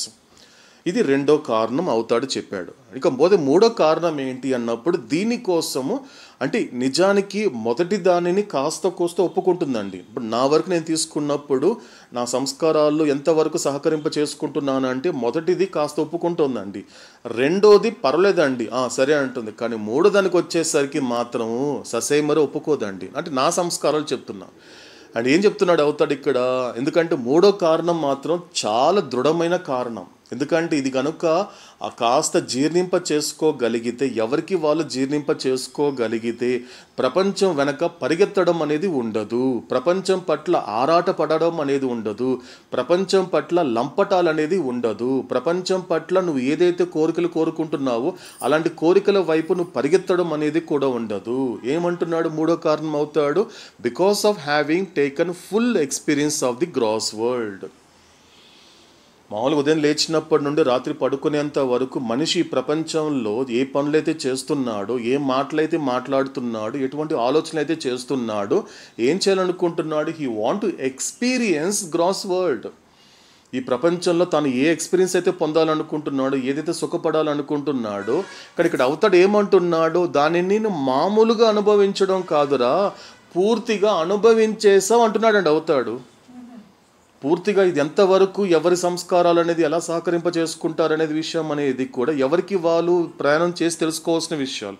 అవతడేమంటున్నాడు, ఒట్టి ఎక్స్పీరియన్స్ అని చెప్పలేదండి, ఏమన్నాడు, నువ్వు ఆల్రెడీ పూర్తిగా ఈ స్థూల ప్రపంచాన్ని అనుభవించేసావురా అంటున్నాడు అవుతాడు. ఈ మూడు కారణాలు చెప్తున్నాడు. ఈ మూడు కారణాలు మాత్రమే ఇంతవరకు మనకి నర్మదాగా చెప్పినటువంటి ఎగ్జాంపుల్ తీసుకున్నప్పటికీ కూడా. ఎందుకంటే పైన ఉన్నటువంటి షెల్ అనేటువంటిది ఎప్పుడు విడిపోతుంది, లోపల అనేది పరిపక్వత అయినప్పుడు, లోపల ఉన్నటువంటి అది పరిపక్వత అయినప్పుడు, ఎప్పుడైతే ఆ షెల్ పగిలిపోయిన తర్వాత ఇంక షెల్తో పని లేదు. సో ఎలాగైతే మనకి ఇల్యూషన్ కూడా అదే చెప్తాడు అవుతాడు. ఎందుకు డెడికేట్ చేస్తాడు అవుతాడు ఇల్యూషన్కి? డెడికేట్ చేయడానికి కారణం ఏంటి? అది ఏం చేస్తోంది అంటే ఆ రియాలిటీని అది సస్టైన్ చేస్తోంది, ఆ రియాలిటీని సస్టైన్ చేస్తూ ఉంది. ఎంత గొప్ప మాట అండి అది, ఇంతవరకు నేనైతే ఎప్పుడు వినలేదండి. అబద్ధం అనేటువంటిది, భ్రాంతి అనేది కూడా నిజాన్ని ఏం చేస్తోంది, సంరక్షిస్తోంది అన్నాడు అవుతాడు. అబద్ధమైనటువంటి భ్రాంతి నిజాన్ని అది సంరక్షిస్తోంది. అది ఎలా కుదురుతుందండి? కానీ నిజానికి జరిగేది అదే అంటున్నాడు అవుతాడు. ఎలా ఏది సస్టైన్ చేస్తూ ఉంది? ఇల్యూషన్ని కూడా ఏది సస్టైన్ చేస్తూ ఉంది? ఆ రియాలిటీని సస్టైన్ చేస్తూ ఉంది. ఎవరు సంరక్షిస్తున్నారు నిజాన్ని? అబద్ధమే సంరక్షిస్తోంది. అంటే ఎలా తీసుకోవాలి దీని అన్నిప్పటికీ? ఎందుకంటే మనం గతంలో తెలుసుకున్నాం. ఒక బిస్కెట్ ప్యాకెట్ అనుకోండి, మనం ఒక బాగా అర్థం చేసుకోవాలి అంటే ఒక బిస్కెట్ ప్యాకెట్ కొని తెచ్చుకున్నాం అనుకోండి, ఒక 10 రూపాయలు బిస్కెట్ ప్యాకెట్ కొని తెచ్చుకున్నాం ఇంటికి. ఏం చేస్తాము? ఇప్పుడు ప్రస్తుతం తినాలనిపించట్లేదు కాబట్టి ఆ కవర్తో పాటు మన ర్యాక్లో పెట్టుకుంటాం, లోపల దాచిపెట్టుకుంటాం. రేపో ఎల్లుండో తినాలనిపించింది అనుకోండి, ఆ కవర్ ఓపెన్ చేసి బిస్కెట్లు మాత్రము బయట పెట్టుకొని తినేసిన తర్వాత ఏం చేస్తాం? మామూలుగా ఇప్పుడు ఏం చేస్తామంటే మళ్ళీ ఆ కవర్ని ర్యాక్లో పెట్టుకుంటాం, అంతే కదండి? ఆ కవర్ని ర్యాక్లో పెట్టుకుంటాం కదండి, మళ్ళీ పెట్టుకోమండి. వ్యక్తి ఏం చేస్తాం? డస్ట్బిన్లో పడేస్తాం. దాన్ని ఏం చేస్తాము? పూర్తిగా డస్ట్బిన్లో పడేస్తాము. అంటే నాకు అర్థమైనంత వరకు అండి, డెడికేషన్ పేజీని నేను కాస్త మెడిటేట్ చేశాక, కాస్త ప్రయాణం చేశాక నాకు అర్థమైంది ఏంటి అన్నప్పుడు ఇది నాకు అర్థమైంది. ఆ ఇల్యూషన్ అనేటువంటి రియాలిటీ అనేది ఏదైతే సస్టైన్ చేసిందో, సో దాన్ని బట్టి నాకు అర్థమైనంత వరకు నాకు అవతాడు చెప్పిన దాని ప్రకారం నేను ఏం ప్రయత్నిస్తున్నానంటే ఒక మాట రాయించాడండి అవతాడు. ఏంటి ఆ మాట అన్నప్పుడు, మనకి ప్రయోజనం కలిగించేటువంటి వాటిని సంరక్షించే ప్రతిదీ చివరికి అప్రయోజనమే. ఈ లైన్ కాస్త గుర్తుపెట్టుకుందామండి. అంటే నాకు ప్రయోజనం కలిగించే దానిని సంరక్షించే ప్రతిదీ చివరికి నాకు అప్రయోజనమే. ఇప్పుడు బిస్కెట్ ప్యాకెట్ తెచ్చుకున్నానండి. బిస్కెట్ ప్యాకెట్ తెచ్చుకున్నప్పుడు నాకు ప్రయోజనం కలిగించేది ఏది? కవర్లో ఉన్న బిస్కెటా అంటే బిస్కెటే. కానీ బిస్కెట్ అనేటువంటిది చెడిపోకుండా బిస్కెట్ని సంరక్షించేది ఏంటి? కవర్ మాత్రమే. కానీ నాకు ప్రయోజనం కలిగించే దానిని నాకు ప్రయోజనకరంగా తయారైనప్పుడు ఇప్పుడు నాకు అప్రయోజనమైనటువంటిది ఏంటి? నాకు ప్రయోజనమైన దానిని సంరక్షించినది చివరికి ఏమైపోయింది? నాకు అప్రయోజనమే. నాకు అది ఇంకా ప్రయోజనం లేదు. అంటే అలా తీసుకోమంటున్నాడు అవుతాడు ఇల్యూషన్. ఎందుకంటే నిన్న కూడా చెప్పాడు మనకు అవుతాడు. ఒక టెంపరీ ఎఫెక్ట్ అనేది కనుక నువ్వు కాస్త అవగాహన తెచ్చుకోగలిగితే, నీ లైఫ్లో నేను ఏదైతే శాసిస్తోందో, నువ్వు ఏదైతే ఎవరి పరిపాలనలోనైతే నువ్వు ఉన్నావో ఆ పరిపాలన నుండి, భ్రాంతి యొక్క పరిపాలన నుండి నువ్వు నా పరిపాలనకు రావాలి అంటే దానిని నువ్వు అబద్ధంగానే అనుభవించాలి. అది ఏదైతే సస్టైన్ చేస్తున్నటువంటి ఆ రియాలిటీని గనుక ఆ ప్రయోజనం దక్కించుకోగలిగితే నీకు అర్థమవుతుంది. ఎస్ నర్మదా గారు. ఇప్పుడు ఇది శరీరాన్ని కూడా మనం అన్వయించుకోవచ్చు. తీసుకోవచ్చు. ఆత్మను సంరక్షిస్తున్నటువంటి శరీరము కరెక్ట్, దాని పని అయిపోయిన తర్వాత అది కూడా అప్రయోజనమే 100% అండి. అవును, ఖచ్చితంగా. సో ఇది ఎందుకే 3 చెప్పాడు అవుతాడు. కాబట్టి మనకు చెప్పిన గొప్ప మాట ఏంటి అంటే ఆధ్యాత్మిక మార్గము అంటే ఇక మీదట అంటే అర్థం ఏంటి అంటే, ఒకటి నీకు అనవసరము అన్నావు అంటే ఇంకొకటి అవసరం అని అర్థము. అందుకే అవుతాడు కంటిన్యూ చేస్తే ఏమంటున్నాడు, ఎప్పుడైతే ఏ క్షణమైతే ఇక మీదట నాకు స్థూల సంస్కారములతో అవసరం లేదు అనే నిర్భయంతో కూడిన నిర్ణయానికి వస్తే తప్ప ఆ స్థూల సంస్కారాలు సూక్ష్మ సంస్కారాలుగా తయారవ్వవు. మళ్ళీ ఏమవుతోంది, మళ్ళీ నాకు సూక్ష్మ సంస్కారాలతో కూడా నాకు పని లేదు, అవసరం లేదనుకుంటే అదే సూక్ష్మ సంస్కారాలు మానసిక సంస్కారాలుగా తయారవుతుంది. ఇంకా చివరికి ఎటువంటి అప్రయత్నం అయిపోతుంది. ఫ్యూసోల్కి వెళ్ళిన తర్వాత నువ్వు విడిచిపెట్టాల్సిందంటే ఏమీ లేదు. పూర్తిగా ఎలా ఉంటుంది ఫ్యూసోల్ అనేవాడు, ఎలా ఉంటాడు, ఏం ప్రయత్నం ఏమి ఉండదండి అక్కడ. ఎందుకంటే ఇల్లు మైండ్ సోల్ వాళ్ళందరూ కూడా అక్కడ 5వ భూమికలో ఉన్నటువంటి వలిగా పిలువబడే మహాపురుషుడు కావచ్చు, 6వ భూమికలో ఉన్న సత్పురుషుడు కావచ్చు, ఆడు కొత్తగా ప్రయత్నాలు ఏమి ఉండవండి. ఎలా ఉంటుందో తెలుసా అండి, గొప్ప ఒక నిజం చెప్తారు వేదాంతంలో. ఎలా ఉంటుంది అంటే ఫ్యూసోల్కి వెళ్ళిన తర్వాత అప్రయత్నంగా నన్ను దూరం అయిపోతాయి. ఎందుకంటే సంసోలుగా ఉన్నప్పుడు నువ్వు ప్రయత్నం చేయాలి, దగ్గరగా చాలా జాగ్రత్తగా ప్రయాణం చేసుకుంటూ 4వ భూమికి దాటేంత వరకు నువ్వు చాలా కాన్షియస్గా ఉండాలి. లేకపోతే నువ్వు డౌన్ఫాల్ అయిపోతావు, ఆధ్యాత్మికంగా పతనం అయిపోతావు. అక్కడ నీకు చాలా జాగ్రత్తగా ఉండాలి. కానీ ఎప్పుడైతే నువ్వు భగవంతుడి ఇంటిలోకి ప్రవేశించిన తర్వాత అంటే 4వ భూమికి దాటుకొని 5వ భూమికలోకి నువ్వు ప్రవేశించడం అంటే అర్థం ఏంటి అంటే, దానికి గొప్ప ఉదాహరణ చెప్తారు. నీకు చేతికి ఒక గాయమైంది అనుకుందాం, ఒక చాలా పెద్ద గాయం అయ్యింది. గాయమయ్యాక సో నువ్వు డాక్టర్ దగ్గరికి వెళ్ళినప్పుడు ఏం చేస్తాడంటే పెద్ద బ్యాండేజ్ కట్టేస్తాడు. పెద్దగా అందులో ఒక మంచి ఒక ఆయింట్మెంట్ మందంతా వేసి దాని మీద ఒక కాటన్, దాని మీద పెద్ద బ్యాండేజ్ కట్టేస్తాడు. కట్టేసిన తర్వాత ఏంటి అన్నప్పుడు అది ఎటువంటి స్థితిలో ఉంది అంటే గ్రాస్ ఇంప్రెషన్ స్టేట్లో ఉందని అర్థం.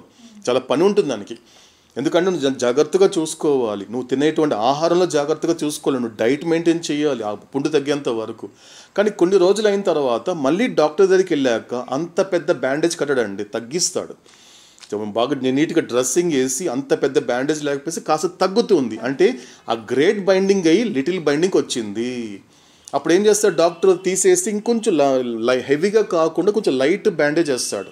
లైట్ బ్యాండేజ్ వేసిన తర్వాత కూడా అప్పుడు కూడా నువ్వు కాస్త మెయింటైన్ చేయాలి, డైట్ మెయింటైన్ చేయాలి, డస్ట్ పడకుండా చూసుకోవాలి. ఆ తర్వాత మళ్ళీ కొన్ని రోజులు వెళ్ళిన తర్వాత ఏం చేస్తాడంటే బ్యాండేజ్ కంప్లీట్గా తీసేస్తాడు. మొత్తం తీసేసిన తర్వాత ఏం చేస్తాడంటే ఏం పర్లేదు వదిలేయండి అని చెప్తాడు, పూర్తిగా తగ్గిపోతుంటుందండి.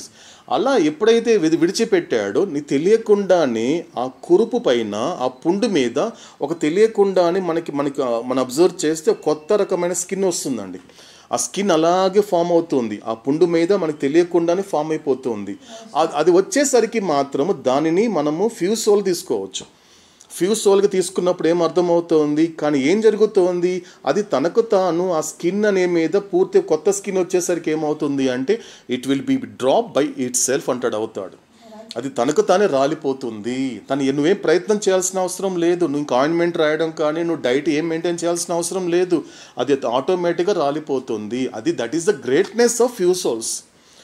అవుతాడు ఎందుకంటే ఇన్ని రకాల కారణాలు చెప్తున్నాడండి అవుతాడు. నేను ఎందుకు I come for the selected few, నేను వచ్చింది ఎంచుకోబడిన ఎంపిక చేయబడిన కొద్ది మంది కోసం ఎందుకంటాడంటే అవుతాడు. ఇదే కారణం అండి, వాళ్ళు మాత్రమే తెలుసుకోగలుగుతారు. అందుకే అప్రయత్నంగా వాళ్ళు దూరం అయిపోతుంది. ఎప్పుడైతే మెంటల్ ఇంప్రెషన్స్ అనేది ఎప్పుడైతే మొత్తం కంప్లీట్గా డిసప్పర్ అయిపోయిన తర్వాత ఏం జరుగుతుంది, he has the consciousness of self, తన స్వస్వరూపం ఆత్మ యొక్క ఎరుక కలుగుతుంది. కానీ అదేవిధంగా కేవలము ఈ శరీరాలు మాత్రమే కాకుండా ప్రపంచాల విషయంలో కూడా, కానీ ఇలా జరుగుతోందా ప్రపంచంలో అంటాడు అవుతాడు. ఇంతమంది కోట్ల మంది ఉన్నారు కదా ప్రపంచంలో, మానవులు ఒకరిద్దరో కాదు కదా, కోట్ల మంది ఇంతమంది ఉన్నారు కదా, కానీ అందరూ ఇలా తెలుసుకోగలుగుతున్నారా? అందరికీ నాకు ఇంకా స్థూల సంస్కారాలతో పని లేదనే విధంగా తెలుసుకోగలుగుతున్నారా? ఇది నాకు ట్రాజడీ అన్నాడు అవుతాడు. ఇది నాకు విషాదము. అలా ఉండటం లేదు. ఎందుకు అలా ఉండటం లేదు? వచ్చిన ప్రతిసారి కూడా ప్రతి ఒక్కరూ తన యొక్క సటిల్ ఇంప్రెషన్స్తో, లేకపోతే ఆ సటిల్ బాడీ యొక్క కాన్షియస్తో, లేక సటిల్ వరల్డ్ ఎక్స్పీరియన్స్ పొందగలుగుతున్నారంటే పొందలేకపోతున్నారు. ఎందుకు కారణం అన్నాడు అంటే this is because of gross impressions do not become the subtle impressions. అవ్వటం లేదు. ఎందుకు నాకు ట్రాజడీ అంటే, నీకు వినోదం ఎందుకు, నాకు విషాదం ఎందుకు అంటే, స్థూల సంస్కారాలు సూక్ష్మ సంస్కారాలుగా ఎప్పుడు మారుతుంది? మారటం లేదు. ఏ కారణం చేత మారటం లేదు అంటే, నీ జీవితం అంతా జన్మంతా కూడా ఈ స్థూల సంస్కారాలు చుట్టే తిరుగుతోందిరా నీ జీవితము. ఉదయం నుండి రాత్రి పడుకునేంత వరకు ఒక్కసారి జాగృత అవస్థలు నువ్వు గడిపే జీవితాన్ని నువ్వు ఒకసారి పరిశీలించుకో. మాట్లాడితే స్థూల శరీరాల గురించి, లేకపోతే స్థూల ప్రపంచం తప్ప ఇంకో మూడో విషయం ఏదైనా మాట్లాడతావా నువ్వు? కారణం ఏంటి? నీ జీవితంలో స్థూల సంస్కారములు అనేది ఒట్టి అవసరం కాదు, అత్యవసరము. నీకు చాలా ఇంపార్టెంట్ అదంతా. అందుకే అది స్థూల సంస్కారాలు సూక్ష్మ సంస్కారాల్లో మారలేకపోతోంది. కానీ ఇక్కడ అవుతాడు ఏం చెప్పాడంటే, గొప్ప మాట చెప్పాడండి. వీటన్నిటికీ కారణం ఏంటో తెలుసా? It is a legacy of impressions అన్నాడు అవుతాడు. ఏమన్నాడండి? It's a legacy of impressions. కాబట్టి ఇది ఎవరి వారసత్వము అంటే ఇదంతా సంస్కారాల వారసత్వం. చాలా గొప్ప మాట అండి. మామూలుగా ఇంతవరకు కుటుంబ వారసత్వం విన్నాము, లేకపోతే ఇంత గొప్ప వంశానికి సంబంధించిన వారసత్వం విన్నాం తప్ప ప్రతి జీవుడు ఎవరి వారసత్వంలో పడుతున్నాడు అంటే సంస్కారాల వారసత్వమే. ఎక్కడైనా వారసత్వం అంటున్నావు అంటే అది కేవలం అలా పిలువబడేటువంటిది, నిజానికి అది సంస్కారాల వారసత్వమే తప్ప అదేదో నువ్వు అనుకున్నట్టు వంశం వారసత్వం కాదు. ఇదంతా ఎవరి వల్ల జరుగుతోంది? సంస్కారముల వారసత్వమే. కాబట్టి అనేక జన్మలుగా నువ్వు సంసారం చేస్తూనే ఉన్నావు. ఎవరితో? సంస్కారములతో. ఇక్కడ ఎవరితో ఎవరు సంసారం చేయటం లేదు. అందరూ ప్రతి సమస్త ప్రాణికోటి వాళ్ళ వాళ్ళ సంస్కారాలతోనే సంసారం చేస్తున్నారు. కాబట్టి ఇక్కడ ఎవరితో కాపురం చేయటం లేదు. ఎందుకంటే ఎప్పుడైతే సంస్కారాలతో నువ్వు సంసారం చేస్తున్నంత వరకు కాయంతో కాపురం తప్పదు. కాబట్టి సంసారం అంటే ఏంటి? సంస్కారాలు, ఆ స్థితి, ఆ ఇంటెన్సిటీ, తీవ్రత మారుతుంది తప్ప సంసారం ఒకటే. మోస్ట్ సోల్కి సంబంధించినంత వరకు స్థూల సంస్కారాలతో సంసారం చేస్తున్నంత వరకు స్థూల కాయంతో కాపురం తప్పదు. కాబట్టి తర్వాత నువ్వు ఒక మెట్టు ఎక్కి ఆధ్యాత్మిక మార్గం మొదలుపెట్టావని అక్కడ కూడా సంసారం ఉంది నీకు. ఎటువంటి సంసారము? సూక్ష్మ సంస్కారములతో కూడిన సంసారము, సూక్ష్మ కాయంతో కూడిన కాపురము. అక్కడి నుంచి వెళ్ళేసరికి ఏమవుతుంది? నిజమైన అంటే పూర్తిగా విడిచిపెట్టే సంసారం ఎక్కడ వస్తుంది? నువ్వు ఫ్యూసోల్ అయినప్పుడు మాత్రమే. అంటే మానసిక సంస్కారములతో కూడిన సంసారము, అదేవిధంగా మానసిక కాయంతో కూడిన కాపురము. అది నిజానికి కరెక్ట్గా చెప్పాలి అంటే అది చివరి స్థాయిలో ఉన్నటువంటి ఆ సంసారాన్ని దూరం చేసుకోవడం అనేది అక్కడ మాత్రమే సాధ్యపడుతుంది. ఇక ఎవరితో కాపురం చేయాల్సిన అవసరం లేదనేది కూడా ఫ్యూసోల్కే ఉంటుంది. కాబట్టి పూర్తిగా ఎప్పుడైతే మానసిక సంస్కారాలు దాటుకొని వెళ్ళిపోయిన తర్వాత అక్కడ నీకు ఎటువంటి ఒక సంసారం లేదు, నీకు అక్కడ ఎటువంటి కాపురం లేదు. ఎందుకంటే నీకు పునర్జన్మ లేదు. కాబట్టి పూర్తిగా అంతర్ముఖమైనటువంటి వాడివి, నీ ఆత్మ సాక్షాత్కారం పొందావు. కాబట్టి నేను భగవంతుడు అనేటువంటి ఆ ఒరిజినల్ రియల్ ఆన్సర్ని పొందావు. కాబట్టి నీకు ఇక మీదట అవసరం లేదు. ఇది మనం కాస్త ఎప్పుడు రివిజన్ చేసుకోవాల్సినటువంటి మరొక గొప్ప విషయం అండి ఇలా తీసుకున్నప్పుడు. సో కాబట్టి గ్రాస్ ఇంప్రెషన్స్ ఈ 454లో ఎక్కడైనా మోస్ట్ సోల్గా ఉన్నప్పుడు ఎందుకు నేను ఇంకా మోస్ట్ సోల్గానే ఉన్నాను, ఎందుకు ఇంకా గ్రాస్ ఇంప్రెషన్స్కి ఎందుకు అంత ప్రతిస్పందిస్తున్నాను అంటే కారణం ఇదేనండి. ఆన్సర్ ఇందులోనే ఉంటుందండి. అంటే అవతారుడు సామాన్యంగా చెప్పలేదండి. If you read God speaks carefully it will give you answer to all your questions. ఈ మాటని మరొక్కసారి స్మరించుకుందామండి. ఎందుకంటే ఎంతో తత్వం ఉందండి ఈ మాటలో. ఎందుకంటే నువ్వు ఈ యొక్క ఏం చేస్తుంది, గాడ్ స్పీక్స్ ఏం చేస్తుంది, అవతార పురుషుడి యొక్క మాట ఏం చేస్తుంది అంటే నీ ప్రశ్నలన్నిటికీ ఒకే ఒక సమాధానం చెప్తుంది. చూడండి ఎంత తమాషగా చూడండి ఇది. ఎవరైనా ప్రశ్నలు అడిగితే సమాధానాలు చెప్పాలండి. నేను బాబాని 10 ప్రశ్నలు అడిగాను అనుకోండి, నేనేం ఎక్స్పెక్ట్ చేస్తానండి? యాజ్ యూజువల్గా నేను 10 ఆన్సర్లు ఎక్స్పెక్ట్ చేస్తాను. కానీ బాబా ఏమంటున్నాడు? ఆయన స్పష్టంగా నువ్వు ఎన్ని ప్రశ్నలనే వేయరా, నువ్వు ఒక 10 కాదు 10,000 ప్రశ్నలు అడిగినా కూడా దాని అన్నిటికీ ఉండే సమాధానం ఒక్కటే. ఏంటా సమాధానం అండి?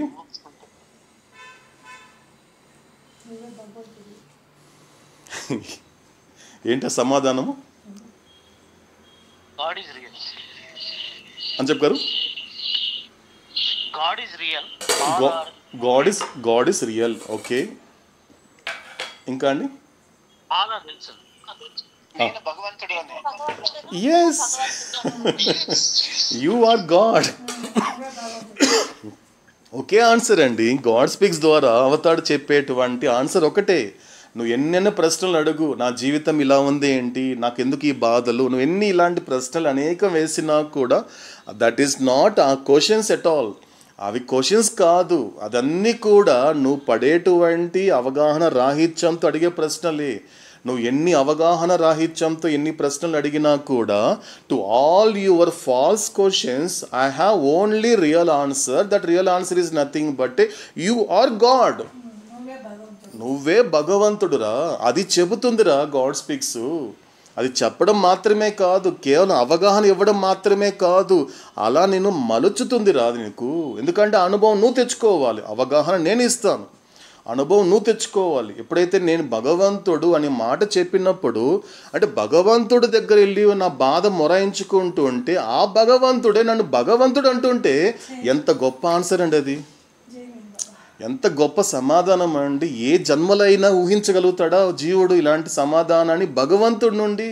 ఓ భగవంతుడా, నాకు ఈ బాధలు పోయింది, నా బాధలు తొలగించయ్యా అంటే ఆయన బాధల గురించి మాట్లాడకుండా నేనెవరు నాకు అలా పరిచయం చేస్తూ ఉంటే ఎంత గొప్ప మాట అండి అది. ఎన్ని జన్మలు ఎత్తితే అలాంటి మాట వినగలుగుతాము, ఎన్ని జన్మలు ఎత్తితే అలాంటి సమాధానాన్ని పొందగలుగుతామండి. అది ఎంతవరకు ప్రాప్తింప చేసుకోవడము, ఎంతవరకు అనుభవించాలనేది కూడా ఎవరి ప్రారంభం బట్టి ఉంటుందండి, ఎవరి జీవుడు వాళ్ళు చేసే ప్రాణం బట్టి. కానీ ఆన్సర్ చూడండి ఎంత గొప్పగా చెప్పాడు అవుతాడు.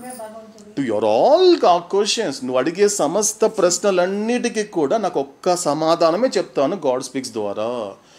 ఒక్కటే చెప్తాను, యు ఆర్ గాడ్, నువ్వు భగవంతుడివిరా, నువ్వు. కానీ నాకు బాబా నాకు తెలియదు బాబా, నేను హరిప్రసాద్ అనుకుంటున్నాను అంటే అప్పుడు చెప్పాడండి, నువ్వు ఎందుకు భగవంతుడు అని ఎరుక నీకు లేదు అంటే కారణం ఏంటో తెలుసా? వెంటనే అన్కాన్షియస్ గాడ్ అని లేదండి, అన్కాన్షియస్ డివినిటీ అన్నాడు. అవుతాడు ఎరుక లేని దైవత్వం రా నువ్వు, హరిప్రసాద్ అండి. ఇప్పుడు అవుతాడు ఏం చెప్తాడు? I'm God in human form అన్నాడు అండి. అవుతాడు ఆయన వరకు కరెక్ట్గా చెప్పేశాడు. ఆయన ఏమన్నాడు?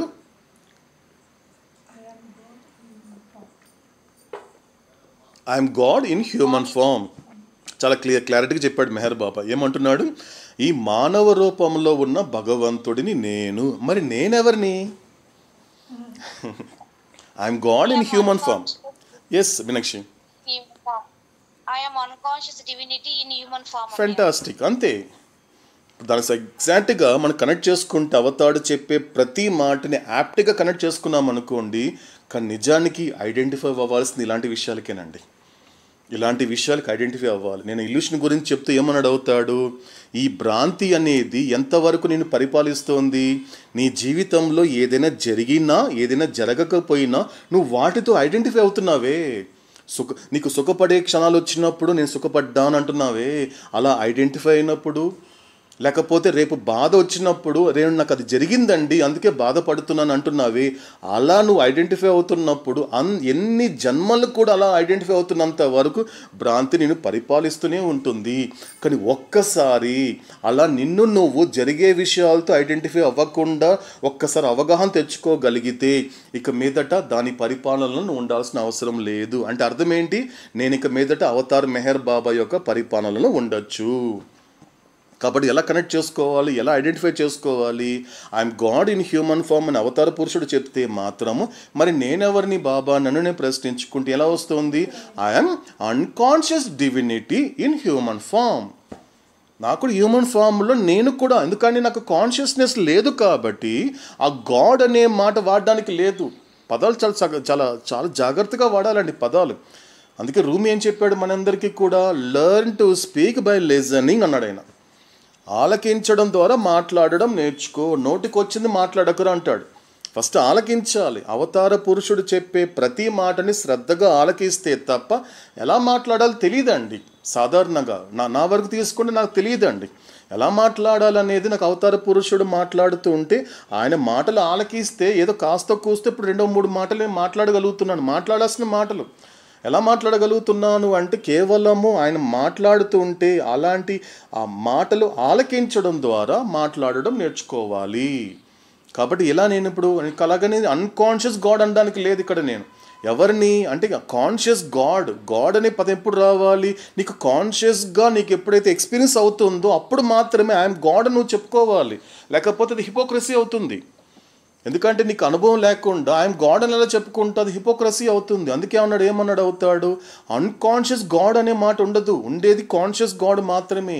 కానీ కాన్షియస్ గాడ్ అనేది కనుక నీకు ఎక్స్పీరియన్స్ కానంత వరకు, నువ్వు కనుక ఈ సంస్కారాలకు లోబడి ఉన్నంత వరకు నీలో ఉన్న డివినిటీ మాత్రము అన్కాన్షియస్గా ఉంటుంది. కాబట్టి ఎరుకతో కూడిన భగవంతుడిగా తయారయ్యేంత వరకు, సంస్కార రహితమయ్యి భగవంతుడిగా ఎరుక రానంత వరకు నువ్వు ఎటువంటి యొక్క నీలో ఉన్న భగవంతుడు ఎలా ఉంటాడు? దైవత్వం రూపంలో ఉంటాడు. అందుకే ప్రతి ఒక్కరిలో దైవత్వం ఉంటుంది. మనం ఏం చెప్తారు? ప్రతి ఒక్కరిలో కూడా నువ్వు దైవత్వాన్ని చూడగలగాలి. ప్రతి ఒక్కరిలో ఉన్నటువంటి ఆత్మ అని పిలువబడేటువంటి దైవత్వం నువ్వు చూడగలగాలి. నువ్వు ముందు ఎదుటి వ్యక్తిలో ఉన్న దైవత్వం చూడాలి అంటే, దాని గురించి ఎరుక నీకు రావాలి అంటే, మొదట నాలో ఉన్న దైవత్వం పట్ల నాకు ఎరుక లేనప్పుడు పక్క వాళ్ళలో ఉన్న దైవత్వం ఎలా చూడగలుగుతానండి? చూడలేనండి. అందుకే నేను ఎవరిని, హరిప్రసాద్ అనేటువంటి వాడు ఎవరు రియాలిటీగా చెప్పాలి అంటే I'm unconscious divinity in human form. మానవ రూపంలో ఉన్నటువంటి నేను ఎవరిని? ఎరుకలేని దైవత్వము. ఇది చెప్పాడు మనకు అవుతాడు. చెప్పినటువంటి ప్రతి మాటని ఇలా కనెక్ట్ చేసుకోగలిగితే.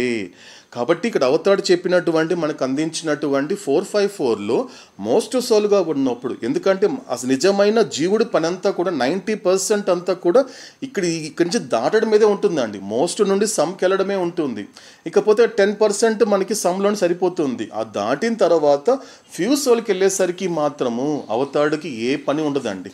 అవతాడు చాలా రిలాక్స్ అయిపోతాడు. నా బిడ్డ నా ఇంట్లోకి వచ్చేసాడు, నా బిడ్డ ఇంకో గడప మీద నేను ఉండటం లేదు, అలాగని అధమమైన భూమికలో ఉండటం లేదు, కాబట్టి నా బిడ్డ నా ఇంట్లోకి వచ్చేసాడు అనేటువంటి ఆయన రిలాక్స్ అయిపోతాడండి. మెహర్ బాబా చాలా రిలాక్స్ అయిపోతాడు. కాబట్టి ఎటువంటి ఆయనని పని పెట్టే పని అంటూ ఏమి ఉండదు, కాబట్టి పని లేని పని చేస్తూ ఉంటాడు. కాబట్టి ఇది మనకి అవతాడు చెప్పినటువంటి 454ని కనుక కాస్త విచారణ చేసుకుంటే. సో దాంతోపాటు కూడా ఇంకొకటి అండి, ఎందుకంటే ఈ మానవ రూపంలో ఈ పర్ఫెక్ట్ ఫామ్లో ఇంకొక దాన్ని మనం రివిజన్ చేసుకునే ప్రయత్నం చేద్దామండి.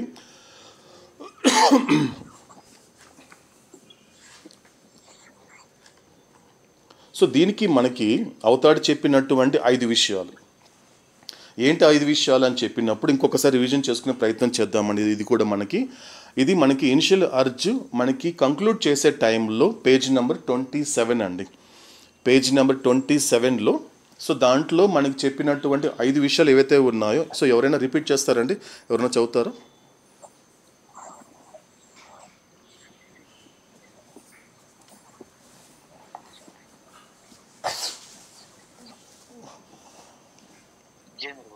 ఎస్ జీ మేరు అందుకు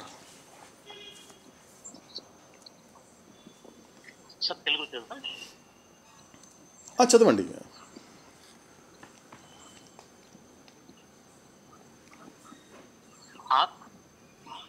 ఆత్మ యొక్క చైతన్యం మొట్టమొదటి మానవ రూపంతో సహచరం చేయగానే చైతన్య వికాసం పూర్తి మరియు సంపూర్ణం అవుతుంది. మానవ రూపంలో ఆత్మ యొక్క చైతన్యం పూర్తిగా వికాసం చెందింది కాబట్టి రూపం యొక్క పరిణామం కూడా సంపూర్ణం అవుతుంది. మరియు ఎరుకగల ఆత్మ మొట్టమొదటి మానవ రూపంతో తాదాత్మ్యం చెందిన తర్వాత కొత్త రూపాలు ఇక పరిణామం చెందవు. క్లుప్తంగా మానవ రూపంలో ఆత్మ చైతన్యం పూర్తి మరియు సంపూర్ణ అవుతుంది. చైతన్య వికాస ప్రక్రియ నిలిపివేయబడుతుంది. చైతన్య వికాసంలో పరిణమించిన రూపాలలో మానవ రూపమే అత్యంత ఉన్నతమైనది, అత్యంత ఉత్కృష్టమైనది. కనుక మానవునిలో చైతన్యం పూర్తిగా వికసించి ఉంటుంది. అలాగే అనేక యుగాలు కాలచక్రాల పాటు మలచబడిన మూసి కాబట్టి మానవ రూపం మిక్కిలి పరిపూర్ణమైన రూపం లేక మాధ్యమం అవుతుంది. ఆత్మ యొక్క చైతన్యం అన్ని సంస్కారాలను అనుభవించి పూర్తి ఖాళీ చేయడానికి తద్వారా ఎరుక పూర్తిగా ఉన్న ఆత్మ ఏ సంస్కారం లేకుండా పరమాత్మకు తన స్వీయ యథార్థ శాశ్వత అనంత స్థితిని తెలుసుకోగలగడానికి ఈ పరిపూర్ణ మాధ్యమాన్ని వాడుకుంటున్నాం. ఎస్ అండి. సో కాబట్టి మనము నిరంతరము రివిజన్ చేసుకోవాల్సినటువంటిది, రిపీట్ చేసుకోవాల్సినటువంటి గొప్ప మాటల్లో ఇదొక మాట అండి. ఇది మనకి ఇనిషియల్ అర్జ్ అనేది కూడా అవుతాడు ఆ పార్ట్ కంక్లూడ్ చేసే టైంలో చెప్పినటువంటి గుప్పెట్లో వచ్చేటువంటి 5 విషయాలు. సో 5 విషయాల్లో మొదటి విషయం ఏం చెప్తున్నాడంటే అవుతాడు ఒక క్లుప్తంగా చెప్పాలి, ఈ మానవ రూపంలో ఏముంది. ఎందుకు అంటే పొరపాటున కూడా ఈ జన్మని కానీ ఈ శరీరానికి కానీ ఏ విధమైన కంప్లైంట్ చేయకూడదండి. ఎందుకంటే సాధారణంగా ఒక వృద్ధాప్యం వచ్చినప్పుడు కానీ లేకపోతే యవ్వనంలో చేయకూడని పనులు చేయడం వల్ల అనుభవించేటువంటి బాధల వల్ల కానీ, ఎందుకంటే తను ఏదైతే చేయలేకపోవడానికి కారణం నా ఈ శరీరమే అంటాడండి. సాధారణంగా అది అవగాహన లేకపోవడం వల్ల ఈ శరీరాన్ని లేనిపోని అబండాలు వేస్తూ ఉంటాడు. ఒక రకంగా చెప్పాలి అంటే తన శరీరాన్ని మిగతా శరీరాలని కూడా విమర్శిస్తూ ఉంటాడు. కానీ అది ఎప్పుడు చేయొద్దంటాడు అవుతాడు, ఎప్పుడు చెయ్యొద్దు. ఎందుకంటే నీ శరీరము ఏ స్థితిలో ఉన్నప్పటికీ కూడా, అది ఎటువంటి అవస్థ పడుతున్నప్పటికీ, అది ఏ రకమైన స్థితిలో ఉన్నప్పటికీ కానీ still it is the perfect form. ఎలా ఏ స్థితిలో ఉన్నప్పటికీ గుర్తించు. నీ శరీరం అనేది ఎటువంటి అవస్థలో పడుతున్నా, ఎటువంటి పడిపోయే స్థితిలో ఉన్నప్పటికీ కూడా ఆ పరిపూర్ణమైనటువంటి మాధ్యమం ద్వారా నువ్వు పరిపూర్ణతని పొందడానికి నీకు చివరి వరకు నీకు ఒక అవకాశం ఉంటుంది. శరీరం విడిచిపెట్టేంత వరకు, ఆ క్షణం వరకు కూడా పరిపూర్ణత్వాన్ని సాధించే అవకాశం నీకు ఉంటుంది.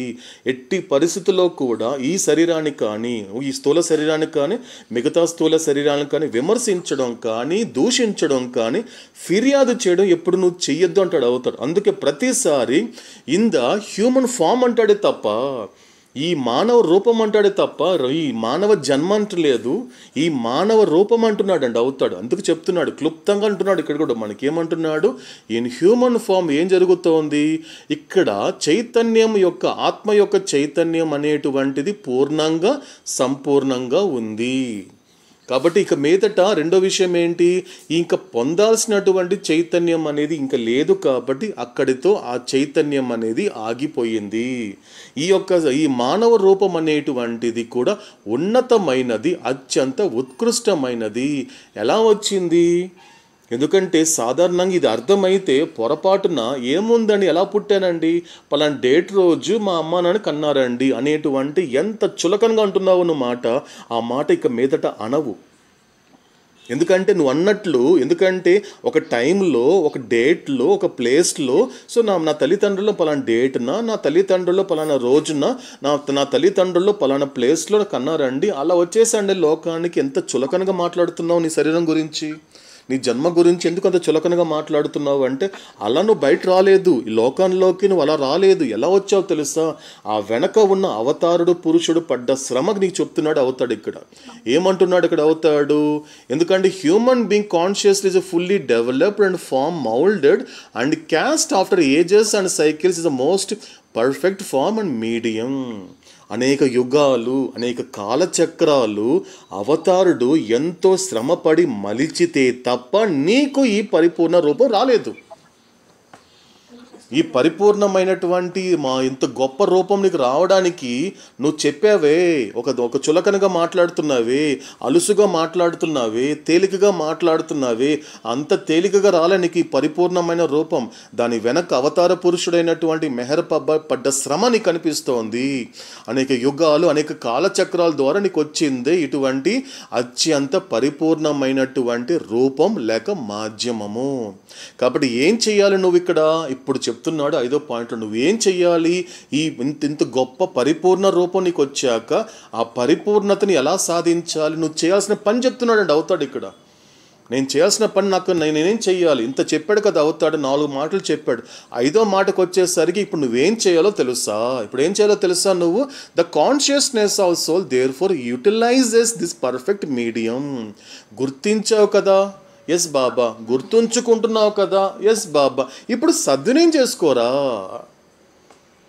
సద్వినియోగం చేసుకోవడం అంటే ఏంటి, యూటిలైజ్ చేసుకోవడం అంటే వెంటనే ఇమీడియట్గా యూటిలైజ్ చేసుకోగలుగుతున్నావా లేదే, మొట్టమొదటిగా గుర్తించాలి కదా, ఇది నాకు ఒక పరిపూర్ణమైన మాధ్యమము, ఎంతో గొప్పది, నా జన్మకారకుడు ఎంతో శ్రమ పడితే తప్ప నాకు రోజు అద్దంలో చూసుకుంటున్న ఈ పరిపూర్ణ రూపం అనేది అంత తేలిగ్గా రాలేదు. కాబట్టి ఏం చెయ్యాలి, ఇప్పుడు నేను దీనిని ఉపయోగించుకొని, అంటే ఎలా సద్వినియోగం చేసుకుంటూ ఏం చెయ్యాలి, నాకున్నటువంటి సమస్త సంస్కారాలని ఏం చెయ్యాలి, అనుభవిస్తూ పూర్తిగా ఖర్చు పెట్టుకోవాలి. ఇది ఎప్పుడు జరుగుతోంది అన్నప్పుడు మళ్ళీ ఇంతకుముందు మనకి చెప్పిన 3 కారణాల్లో ఆ కారణం కనెక్ట్ చేసుకోవాలి. ఎప్పుడు నీకు కంప్లీట్గా అన్ని ఇంప్రెషన్స్, సమస్త సంస్కారాలని పూర్తిగా ఎప్పుడు ఖర్చు పెట్టుకోగలుగుతావు, ఎప్పుడైతే ఈ స్థూల సంస్కారాలు నాకు ఇక మీదట అవసరం లేదు అనేటువంటి ఒక నిర్భయంతో కూడిన నిర్ణయానికి వస్తే తప్ప నీ పూర్తి సంస్కారాలను ఖర్చు పెట్టుకోలేవు. ఖర్చు పెట్టుకోవడం మాత్రమే కాకుండా ఏం జరుగుతుంది, అప్పుడు నీకున్నటువంటి పూర్తి చైతన్యం ఏం చేస్తోంది, ఆ పూర్తి చైతన్యం అనేది ఎప్పుడైతే ఆ స్థితికి వచ్చినప్పుడు ఎటువంటి సంస్కారం అడ్డుపడినా కూడా వాటిని అధిగమిస్తూ ఏం చేస్తుంది, నీ ఆత్మ పూర్తిగా పరమాత్మలో ఉన్నటువంటి ఒక వ్యక్తిగతమైన, వాస్తవమైన, శాశ్వతమైన అనంత స్థితిని అది సాక్షాత్కరింప చేసుకుంటుంది. అంటే నువ్వు చేయాల్సిన పని ఏంటి ఇక్కడ అంటే, ఎక్కడున్నావు నువ్వు? పరమాత్మలోనే ఉన్నావు. పరమాత్మలో ఉంటూ ఎలా ఉంటున్నావు? బుడగగా ఉంటున్నావే తప్ప పరమాత్మగా లేవు కదా. ఇది చెప్తున్నాడు అవుతాడు. అనేక జన్మలుగా నువ్వు ఎప్పటి నుండి నీ హూ యామ్ ఐ ప్రశ్నించడం నుండి ఎక్కడున్నావు, ఎవరితో ఉన్నావు? పరమాత్మలోనే ఉన్నావు, పరమాత్మతోనే ఉన్నావు. కానీ నీ సమస్య ఏంటి అంటే పరమాత్మగా లేవు కదా. That is your problem.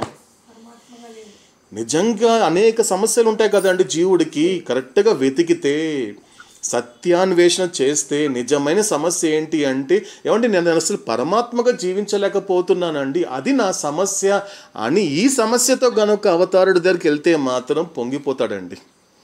ఏంట్రా నీ ఈ సమస్య, నీకు చాలా గొప్పగా ఉందిరా, నీ సమస్య చాలా బాగుందిరే, కొత్త ఫస్ట్ టైం వింటున్నాను రా ఇలాంటి సమస్యని నేను. ఇంతవరకు ఏబీసీల గురించి సమస్య అని చెప్పావు, నీ వేరే వేరే విషయాలు చెప్పావు తప్ప నువ్వు పరమాత్మగా జీవించడం లేదని అనే సమస్య అని చెప్పేసరికి మాత్రము నిజంగా ఇదొక నీకు ఆధ్యాత్మికమైన సమస్యరా, నాకు నచ్చిన సమస్య అంటాడు అవుతాడు. పొంగిపోతాడండి ఈ సమస్యతో కనుక అవతాడి దగ్గరికి వెళ్తే. కాబట్టి ఏం చేయాలి అప్పుడు పూర్తిగా? సో ఆయనలో ఉన్నప్పుడు పరమాత్మగా జీవించాలంటే అర్థం ఏంటి అంటే సాక్షాత్కరింప చేసుకోవాలి. దేనిని? పరమాత్మలో ఉన్నటువంటి ఒక స్థితి ఉంది. ఎటువంటి స్థితి అది? అది వాస్తవమైన, శాశ్వతమైన, అనంతమైన స్థితి. ఆ స్థితిని నువ్వు ఎప్పుడైతే సాక్షాత్కరింప చేసుకోవాలి, అది నువ్వు చేయాల్సినటువంటి ఏకైక కార్యము. ఆ ప్రయోజనం కోసమే నీకు ఈ పరిపూర్ణమైన మాధ్యమాన్ని మరొక్కసారి ఇచ్చి మరొక్కసారి ఈ లోకంలోకి నేను పంపాను అని అంటున్నాడు లోకేశుడైనటువంటి అవతార్ మెహర్ బాబా. కాబట్టి ఈరోజు కూడా మనకి ఆ రివిజన్ అనేది ఇంపార్టెంట్ కాబట్టి కొన్ని విషయాలు రిపీట్ చేస్తూ కూడా కొన్ని క్యారీ చేయమంటున్నాడు కాబట్టి, సో తర్వాత అవుతాడు ఎలాంటి విషయాలు చెప్తాడు, మళ్ళీ ఎలాంటి విషయాలు రివిజన్ చేస్తాడు అనేది కూడా మనం తర్వాత మెహరోపాసనంలో ఎదురు చూద్దామండి. శాశ్వత ప్రీతమ అవతార్ మెహర్ బాబాకి జై. ఓకేనండి. సో ఏదైనా క్లారిఫికేషన్స్ ఉన్నాయండి?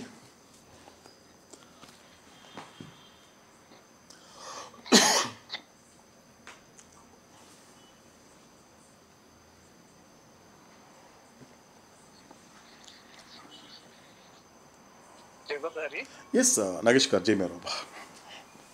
ఇది సింపుల్ క్వశ్చన్.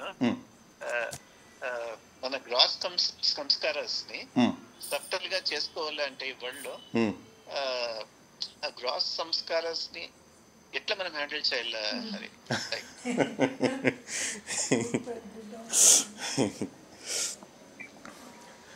దానికి రెండు ఆన్సర్స్ ఉన్నాయి నాగేష్ గారు. రెండు మనకి సమాధానం చెప్తాడు అవుతాడు. మొదటిది సి క్యూబ్ అండి. అంటే చేసే ప్రతి జర్నీ కాన్షియస్గా, కాన్స్టెంట్గా, కంటిన్యూగా చేయడం అనేది ఒక పద్ధతి నాగేష్ గారు. రెండో పద్ధతి వచ్చేసరికి ఏమవుతుంది అంటే అవుతాడు చెప్పినట్లుగా be in the world but not of it అంటాడు. అంటే అర్థం ఏంటి అంటే వీలైనంత వరకు ఎలాంటి వాటితో అటాచ్ అవ్వకుండా వీలైనంత వరకు డిటాచ్డ్గా ఉండడమేనండి. రెండు రకాల ఒక మెథడ్స్ చెప్తాడు అవుతాడు. ఎందుకంటే ఫస్ట్ది కాన్షియస్గా ఉన్నప్పుడు, ఎందుకంటే వచ్చే ఆలోచన అనేది నేను కాన్షియస్గా ఉండాలి. అంటే నాకు వచ్చే ప్రతి ఆలోచన నాకు తెలియాలి, నేను మాట్లాడే ప్రతి మాట మాట్లాడడానికన్నా ముందు నాకు తెలియాలి, చేసే ప్రతి పని కూడా మొదట నాకు తెలియాలండి. అది కాన్షియస్గా ఉండడం నాగేష్ గారు. ఫస్ట్ ఆఫ్ ఆల్ అది చేయాలి. అది ఆ జర్నీ అనేది కొంచెం సీరియస్గా చేయాలి. అవుతాడు చెప్తాడు కదండి మనకని. ఎందుకంటే నన్ను సీరియస్గా తీసుకొని నీ గురించి తేలిగ్గా తీసుకో, లైట్గా తీసుకోమంటాడు అవుతాడు చెప్పినటువంటి మాట. కాబట్టి ఎప్పుడైతే బాబాని మాత్రమే సీరియస్గా తీసుకొని ఎప్పుడైతే ఆయన సీరియస్గా తీసుకున్నప్పుడు నా గురించి ఆటోమేటిక్గా నేను లైట్గా తీసుకుంటాను, తేలిగ్గా తీసుకుంటాను. ఏ విషయాన్ని ఇంకా సీరియస్గా తీసుకున్నప్పుడు ఏమవుతుందంటే నాగేష్ గారు సాధారణంగా ఆటోమేటిక్గా ఈ ఏబీసీలతో ఉన్నటువంటి ట్రాన్సాక్షన్స్ ఏదైతే చేస్తున్నామో సాధారణంగా ప్రపంచంలో చేసే ట్రాన్సాక్షన్స్ ఏవైతే ఉన్నాయో అవి ఆటోమేటిక్గా డిటాచ్డ్గా ఉంటాడండి, ఆటోమేటిక్గా. ఎందుకంటే ఏది కూడా సీరియస్గా తీసుకోవాల్సిన అవసరం లేదు. ఎందుకంటే according to my impressions everything happens. మనకి గతంలో చెప్పింది ఏంటి? ఇప్పుడు ఏదైతే జరగలేదో అంటే దాని అర్థం ఏంటి అంటే నేను ఒక కంక్లూషన్కి రావాలి, నాకు ఆ కన్విక్షన్ నాకు ఉండాలి. నా లైఫ్లో ఒకటి జరగటం లేదు అంటే అది నా సంస్కారాలు లేదు కాబట్టి జరగలేదు. కాబట్టి కొన్ని విషయాలు ఎందుకు జరుగుతోంది అని క్వశ్చన్ వేసుకోవాల్సిన అవసరం కూడా లేదు. ఎందుకంటే according to my impressions everything happens. According to my impressions. Baba చెప్పినట్లుగా నా సంస్కారాలు, నా ప్రారంభం ఎలాగైతే ఉందో అదే జరుగుతుంది. కాబట్టి నేను దానిని ఏదైతే జరగటం లేదో దానిని ప్రయత్నించి జరిపించాలని, ఏదైతే జరుగుతోందో దాన్ని అడ్డుపడాలనేటువంటి రెండు కూడా అవసరం లేదంటాడు అవుతాడు. కాబట్టి వీలైనంత వరకు అన్ని విషయాల్లో కూడా అంటే బాబాని మాత్రమే సీరియస్గా తీసుకోగలిగితే ఒక రకంగా ఒక డిటాచ్మెంట్ అనేది అలవాటు అవుతుంది నాగేష్ గారు. ఒక డిటాచ్మెంట్ అనేది తగ్గుతుందండి, బలహీన పడుతుంది. ఎస్, ఆ గ్రాస్ ఇంప్రెషన్స్ అనేది మనకి వీక్ అవుతుంది నాగేష్ గారు. ఎందుకంటే అది స్ట్రాంగ్ అవ్వకూడదు. ఎందుకు స్ట్రాంగ్ ఎప్పుడవుతుంది అంటే ఎప్పుడైతే బాబాని తేలిగ్గా తీసుకున్నప్పుడు, లేకపోతే ఏబీసీలకి అటాచ్ అయిపోతున్నప్పుడు, వెన్ యూ ఎక్స్పెక్టింగ్ మోర్. ఎందుకంటే if you have more expectations, ఎందుకంటే అవుతాడు ఎప్పుడు చెప్తూ ఉంటాడు, ఎందుకంటే ఎక్స్పెక్టేషన్స్ కానీ ఎమోషన్స్ ఇంపార్టెంట్. అది చాలా ముఖ్యమైనది ఏంటంటే ఎమోషన్స్. ఆ ఎమోషన్స్ అనేది ఎప్పుడు కూడా నీకు ఎక్స్ప్రెస్ చేస్తున్నావు, నీకున్న కోపం కావచ్చు, నీకున్న లస్ట్, యాంగర్, గ్రీడ్ కావచ్చు, అది ఎక్కడైనా నీ ద్వారా ఎక్స్ప్రెస్ అవుతోంది అంటే దాని అర్థం ఏంటి అంటే your gross impressions are getting stronger and stronger అని అర్థం అండి. అది అది అది బల అంటే అది బలపడుతుందండి. అది మరి it become stronger and stronger, అది స్ట్రాంగ్ అయిపోతుంది. అది ఎప్పుడైతే సంస్కారాలు, ఎప్పుడైతే గ్రాస్ ఇంప్రెషన్స్ అనేది స్ట్రాంగ్ అయిపోయింది అనుకోండి, ఏమైపోతుందంటే వెంటనే ఆలోచన అనేది బలహీన పడిపోతుంది. ఆలోచన బలహీన పడినప్పుడు ఏం జరుగుతుంది అంటే వాట్ టు డూ అనేది తెలియదండి, ఏం చేయాలో తెలియదు, ఒక కన్ఫ్యూజ్ అయిపోతాడు. ఎందుకంటే ఈ మూడింటికి లోబడిపోయినటువంటి వాడు. కానీ అవతాడు ఎప్పుడు ఒక మాట ఏం చెప్తాడు అంటే ఎట్టి పరిస్థితుల్లో దేనికి కూడా ఎమోషనల్ అవ్వద్దు, ఏది వద్దు. ఎందుకంటే ఎమోషనల్ అవ్వడం అనేది ఫ్రాక్షన్ ఆఫ్ సెకండ్లో అయిపోయిన తర్వాత నీకేం జరుగుతోంది అన్నప్పుడు నీకు అప్పటికి తెలియదు. ఎందుకంటే యువర్ అక్యుములేటింగ్ ఇన్యూమరబుల్ ఇంప్రెషన్స్ అని చెప్పాడు అవుతాడు త్రూ ఎక్స్ప్రెసింగ్ యువర్ ఎమోషన్స్. అది లస్ట్ కావచ్చు, యాంగర్ కావచ్చు, గ్రీడ్ కావచ్చు, ఏదైనప్పటికీ కూడా if you express any emotions, ఏదైనా కూడా అది లస్ట్ ద్వారా కావచ్చు, యాంగర్, గ్రీడ్ దేని ద్వారా అయినా నువ్వు ఎంత ఎక్స్ప్రెస్ చేసినా కూడా you're accumulating. You cannot imagine, నువ్వు అస్సలు ఇమాజిన్ కూడా చేయలేవు అటువంటి ఇన్యూమరబుల్ ఇంప్రెషన్స్ నువ్వు అక్యుములేట్ చేసుకుంటున్నావు. ఎందుకంటే నువ్వు కోపగించుకున్నప్పుడు ఎదుటి వ్యక్తి యొక్క ఆ సంస్కారాస్ అనేది అతను ఎక్స్ప్రెస్ చేయలేకపోతున్నాడు. నువ్వు ఒక వ్యక్తిని కోపడ్డావు అనుకో, నువ్వు కోపగించుకుంటూ అతను ఏవైతే చెప్పదలుచుకున్నాడో నువ్వు చెప్పనివ్వటం లేదు. నువ్వు ఏం చేస్తున్నావు, నీ కోపంతో ఎదుటి వ్యక్తిని మాట్లాడకుండా చేయడం వల్ల ఏమవుతుంది అంటే అతను ఏదైతే ఎక్స్ప్రెస్ చేయాలనుకుంటున్నాడో ఎక్స్ప్రెస్ చేయకపోయేసరికి అతడికి సంబంధించినటువంటి ఇంప్రెషన్స్ నువ్వు అక్యుములేట్ చేసుకుంటున్నావు అన్నాడు అవుతాడు. ఇప్పుడు అదే లస్ట్కి వచ్చేసరికి ఏమవుతుంది, ఎందుకంటే ఎప్పుడైనా నీ లిమిటేషన్లో ఉన్న డెజైర్స్ వరకు ఓకే, కానీ నీ లిమిటేషన్ దాటి కనుక నీ డెజైర్స్ని ఫుల్ఫిల్ చేసుకునే ప్రయత్నం చేసావంటే మాత్రము సేమ్ అదే కాంప్లికేషన్ వస్తుంది. ఎటువంటిది, మళ్ళీ ఇన్యూమరబుల్ ఇంప్రెషన్స్ని నువ్వు మళ్ళీ అక్యుములేట్ చేసుకుంటున్నావు. అదే విధంగా వెల్త్ విషయం మీరు ఇంకో చూస్తే కూడా వెల్త్ విషయంలో గ్రీడ్ అనే విషయం తీసుకున్నాం. మనీ కావచ్చు, వెల్త్ కావచ్చు, ఇది ఏది తీసుకున్నా కూడా ఇఫ్ యూ హ్యావ్ గ్రీడ్, నీకు కావాల్సిన దానికన్నా నువ్వు ఎక్కువ కావాలి, ఎందుకంటే నాకు ఇంకా కావాలి, ఐఎమ్ నాట్ సాటిస్ఫైడ్, నాకు I need more and more అనే విధంగా మళ్ళీ దాని కనుక వెల్త్ని ఎప్పుడైతే గ్రీడ్ ద్వారా నువ్వు ఇంకా అక్యుములేట్ చేసుకున్న తర్వాత కూడా same complication Nagesh garu. Again you're accumulating innumerable impressions. ఇలా ఉన్నంత వరకు ఏమైపోతుంది అంటే గ్రాస్ ఇంప్రెషన్స్ అనేది కూడా it will become more stronger and stronger. అలా స్ట్రాంగ్ అయిపోవడం వల్ల ఎస్ నాగేష్ గారు వీక్ అవుదండి, స్ట్రాంగ్ అవుతుంది నాగేష్ గారు. అలా స్ట్రాంగ్ అవడం ద్వారా it leads to again once again that reincarnation process will be మళ్ళీ ఇట్ లీడ్స్ ఎస్ ఎవరికి వాళ్ళు చేసుకుంటున్నారు. ఎస్ నాగేష్ గారు. జై మేరు నాగేష్ గారు. రైట్ అండి. సో ఇంకా ఎవరైనా అండి?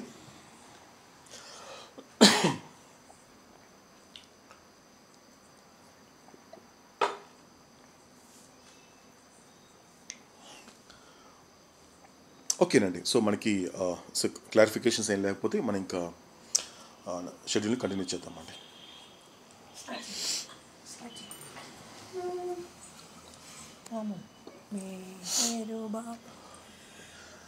శాశ్వత ప్రీతం అవతార్ మెహర్ బాబా की जय.